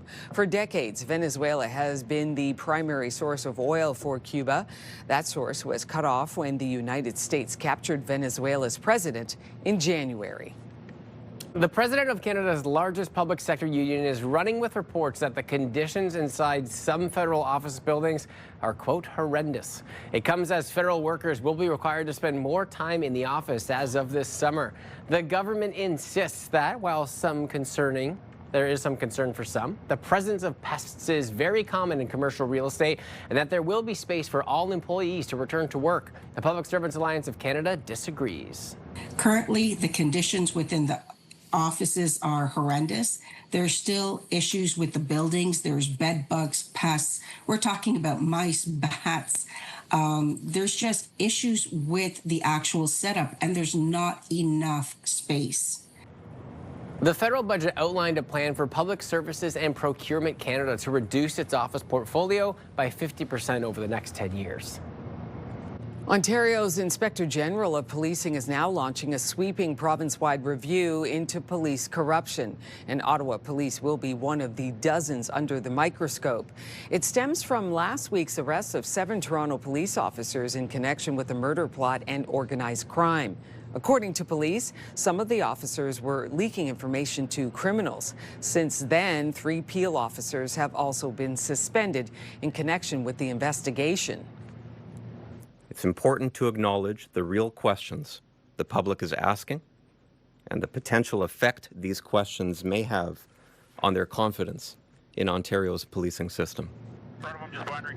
The inspection is set to focus on how officers are supervised and how they are screened and vetted. It'll also look at how officers access police databases. There's no timeline for when the report will be complete, but it will be released publicly. U.S. President Donald Trump has issued a new warning to Canada, threatening to block the opening of a new bridge linking Windsor and Detroit. The Gordie Howe Bridge is set to open this year. U.S. President Trump now says the U.S. should own at least half of it and be compensated. In a lengthy social media post, Donald Trump says he will not allow the bridge to open until, quote, the United States is fully compensated for everything we have given them, and also Canada treats the United States with the fairness and respect that we deserve. We will start negotiations immediately. President Trump is claiming Canada built the bridge with no input from the U.S., something Windsor's mayor disagrees with. Reese Witherspoon is calling back to the early 2000s. You got into Harvard Law? What, like it's hard? Witherspoon shared a reference to the 2001 movie Legally Blonde. Her character, Elle Woods, famously said in the movie that exercise gives you endorphins. Endorphins make you happy. This spin-off series called Elle premieres July 1st, but guess what? Season 2 is already in the works. Bonafide hit. Already, just like that, and I'm sure that the one-liners and all of the quotes from that will come out just as you would anticipate for the show. No doubt about that. All right, so thinking about today, and so far, the snow has not started just yet, but we have some snow on the way. Yeah, we certainly do. It has triggered some special weather statements in effect for the Ottawa area, but it gets better and better as we approach tomorrow, and then we cruise into our romantic day, Valentine's Day, and then head into Family Day. But special weather statement in effect up to about 12 centimeters of some snowfall beginning shortly. It's going to be really heavy this afternoon, continuing into our commute home from work, and then it lightens up overnight and through the day tomorrow. But again, up to about 12 centimeters possible through the day today. So as we get to this afternoon, just after lunch, we start to see the heavier snowfall develop. Then between about 1 and 8 p.m., consistently seeing that heavier snowfall before it starts to lose some power, and then it starts to lighten up overnight. So our commute home today will definitely be impacted. Reduced visibility out on the road. So if you don't have to be out on the roads this afternoon, definitely avoid it if at all possible. As we approach tomorrow, just seeing some flurries, and then as we approach Thursday into Friday and Saturday, the sunshine returns in full. We are looking at clear skies with a combination of above above seasonal temperatures. It's going to be a really nice few days as we head into the weekend. Here's how much snowfall many areas could see. Most areas into the teens, so Ottawa around 14 over the next 24-hour period. Trenton a little bit less, Pembroke a little bit more. Areas around the ski hills looking very good throughout the day today, continuing into the weekend, especially as we see some snowfall and some sunshine arrive. 14 centimeters-ish in Tremblant, Petawawa just under 16. Right now, temperatures are still a little bit cool. -11 in Ottawa and Pembroke and Montreal. Then when you factor in the wind chill, temperatures feel a little chilly this morning. -17 in Pembroke and Ottawa. Brockville feel like -12 degrees. Daytime high values are going to be a little bit beneath what we typically see this time of year, but then it gets warmer tomorrow and really rolls through the weekend. There's a couple of days in there that are a little bit colder than we see, but it's looking very nice. -5 in Pembroke, Ottawa -8, -7 in Cornwall. Kingston -3, a little milder as we go down. Petawawa -5 and -6 in Tremblant. Family Day weekend right around the corner. On that Monday, maybe we get a little bit of an extension on that. It is looking very nice. So here's a look at the next several days. The next couple of days, cloudy with a little bit of snow to fall. Then as we get to Thursday, that beautiful sunshine makes a return, and it's sticking around all weekend long into Valentine's Day. Look at Saturday and Sunday's daytime high values, -3 and then -2, not even in the double digits when you take a look at the overnight lows. So it looks like the cold snap might be behind us for at least a short period of time. It is always that weird time between the end of February and March. We could see some cooler temperatures take place, but take advantage of this while it's here. Weather brought to you by Yegendorf Rashid. Experience, knowledge, and a commitment to excellence. And taking a look at your roads at this hour, the collision on the westbound 417 at Bronson that had the 2 left lanes blocked has been cleared, but it is, of course, still causing some delays in that area. So if you haven't left yet, just know you're going to be a little bit of a longer route on your Tuesday morning. Eastbound on the 417, slowdowns at the 416 split until Maitland.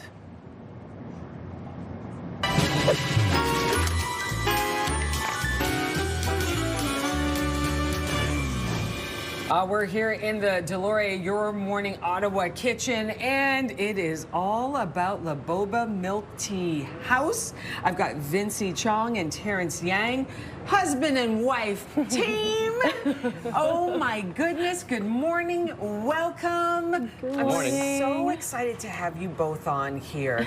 Can you tell me, just describe the vibe. What's it like when one walks into La Boba Milk Tea House? Tell me. Well, we really wanted to create a little bit of like what we grew up with as a bubble tea shop in the 90s, where it's like you knew the bartender, you knew the people, and just like it's an inclusive environment where everybody can just like come together. And especially where we're located we're very much a neighborhood shop, so we really hope to make a warm, welcoming place. Where are you located? We're in Barhaven, off of Longfield, at 2 Via Magduno Place. Oh, wow. Okay, we were just showing some footage, some pics of the different items that you have at the Milk Tea House. Talk about the inspiration behind the menu, and then we'll get into what you got available. Terrence, you'll walk us through that, right? But talk about that. Like, what inspired the menu? Well, really, when we were literally at our kitchen table, we talked a lot about our childhood, the flavors that we grew up with, and even like, you know, my mother-in-law and my grandmother, my mother, and cooked a lot. So we really picked things that we grew up with, like black sesame, like sweet things, fortune cookie, like all of those that really inspired it. Even our brick toast and desserts is something that we grew up and like having breakfast with, and we tried to elevate everything. So yeah. Coming straight from the heart here. I love that. There's the kind of like family recipes, which is so amazing. Terrence, you want to walk us through what you brought, which is a beautiful display, by the way. Thank you. So, like Vincey mentioned, we are a little bit of a bubble tea house, but we do offer a little bit more than that. Okay. So this is our matcha latte. As you can see, like basically simple recipe, but we fine tune just to make sure that the quantities are right and the ratios are right. We do provide we cook a lot too, and for special occasions especially, we have limited menus. This is a rose milk tea with rose foam, and the topping that we cook in the house as well. The tea is osmanthus oolong that we picked for this, a little bit of a sprinkle. That's perfect for Valentine's Day, by the way. That's exactly it. Yes. This is our little bit of our heritage, a fortune cookie drink that we created for the upcoming Chinese New Year. Oh, yes. With coconut foam that we make in-house as well. A little bit of a topping for here as well for the fortune cookie. It's beautiful. Yeah, that's fortune cookies, That's right, the Little- fortune cookies that includes I love it with that. two. Okay. This is up and coming. It's not matcha. It's the dark roasted version of the matcha hojicha, basically. And this is our brown sugar hojicha with cheese foam and the maple syrup. And then hojicha, what is that? What does that mean? It's the dark roasted version of matcha. So the benefit, exactly. So it's basically coming from this family. Yes. But because it's roasted, yes, it's brown. Got it. Okay, so we're talking about the drinks. That's Got that done. Now a little bit of the eats. What do you have here? Okay, so Vince mentioned we grew up in a small knit community, but we love condensed milk. Okay. Condensed milk. So we basically decided to come up with a brick toast called a shokupan toast. So it's milk-based Japanese style bread that we double bake in the oven with condensed milk. And in terms of the creativity that we do, and this is a ube paste that we make in-house. What's ube? Purple tomato, sweet potato from the Philippines, a mixture of a lot of the sweet potatoes, and then we basically dress it up real nice. Are you kidding me? That's beautiful.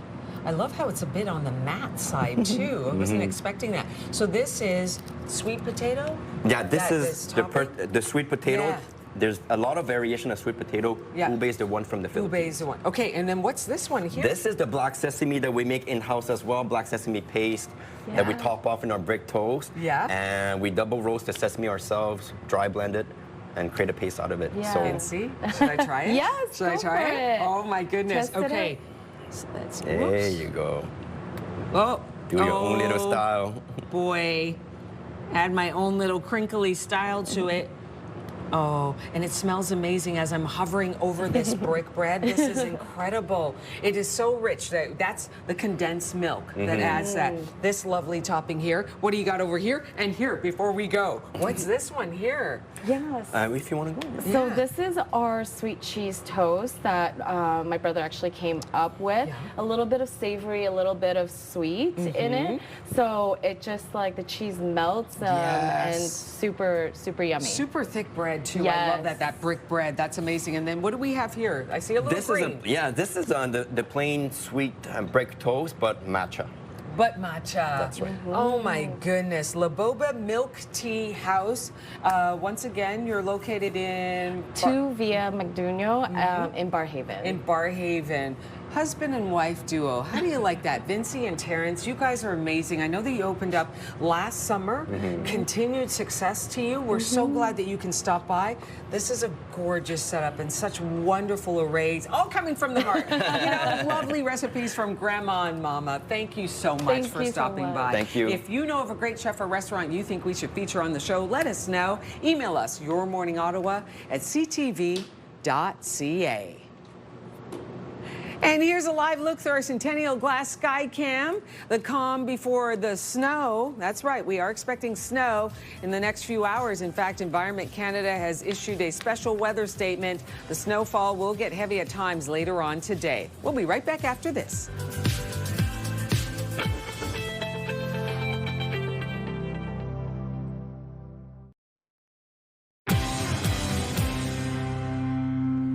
Well, the sounds of excitement and happy little feet skipping down the halls will once again fill the National Arts Center this weekend for a family favorite. We're talking about the Big Bang Festival.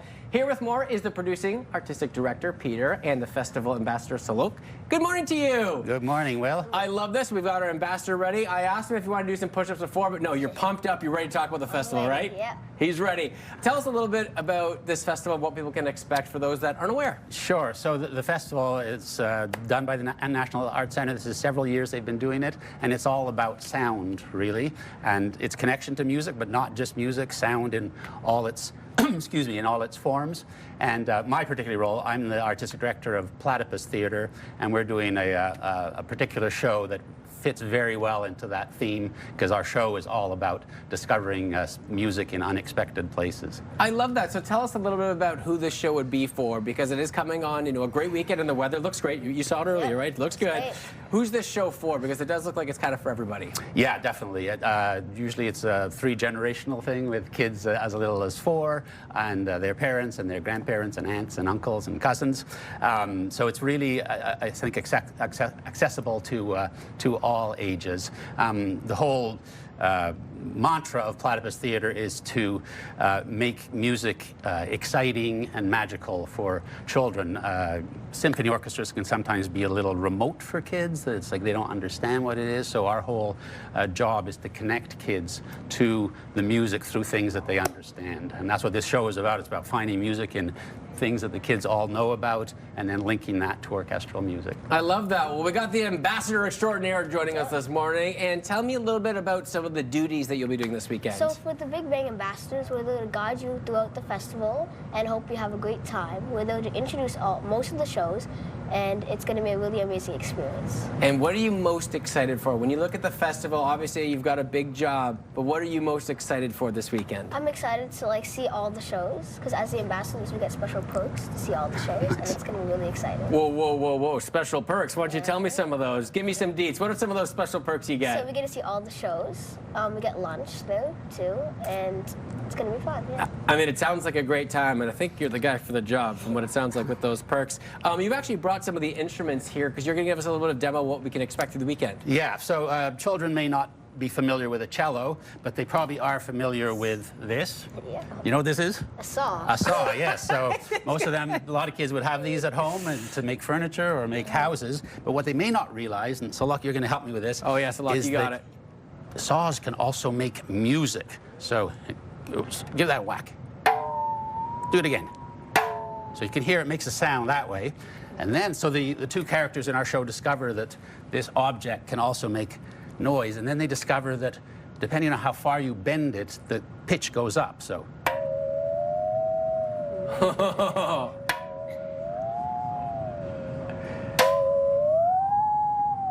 Kind of sounds like Wizard of Oz before the tornado rips through and the wind's coming through. Exactly. But then they discover that if you use a bow, you can even get a better sound. Okay, now what does that sound remind you of? What do you think about with that sound? UFO. UFO! They're here! Well, in our show, we link it to the cello. Okay. Because at that point in the show, the cello magically appears and we play a duet together. Oh, I love that. You know, back when I studied school music production, I was introduced that, like the Star Wars, when they actually had the lightsabers, what it actually is, and it's a fan. And it's a fan, and it's something going back and forth between the fan. So it's things that you might not actually understand, and it reminded me just of that. Well, so I think it's so cool. There's music and sound all around us. Yeah, all right, give me some details on the event this weekend. Where can people go, and when does it start? So it starts, I'm pretty sure, at 10:30 on Saturday and 10 o'clock on Sunday. And people can go and look at all the free shows like Brass Tacks, and you can also pay for some extra shows like Polky. And there's many art installations like the Space Palette, which is going to be really cool to see. Well, we might see some UFOs there, right? Yeah, yeah, maybe. Well, thanks to the two of you for joining. So give me one more hit on that thing before we get to break here. And you see him? Are they around? I see one. You see one? Well, that means we got to go to break because we got to deal with this UFO problem. Congrats to the two of you, and enjoy your weekend. Thank you very much. Taking a peek outside, there's a red car, or is that a UFO? So look, what do you think? Could that be one? Could be. It could be. He says it could be. So we got to get out of here. Stay with us. We'll be right back.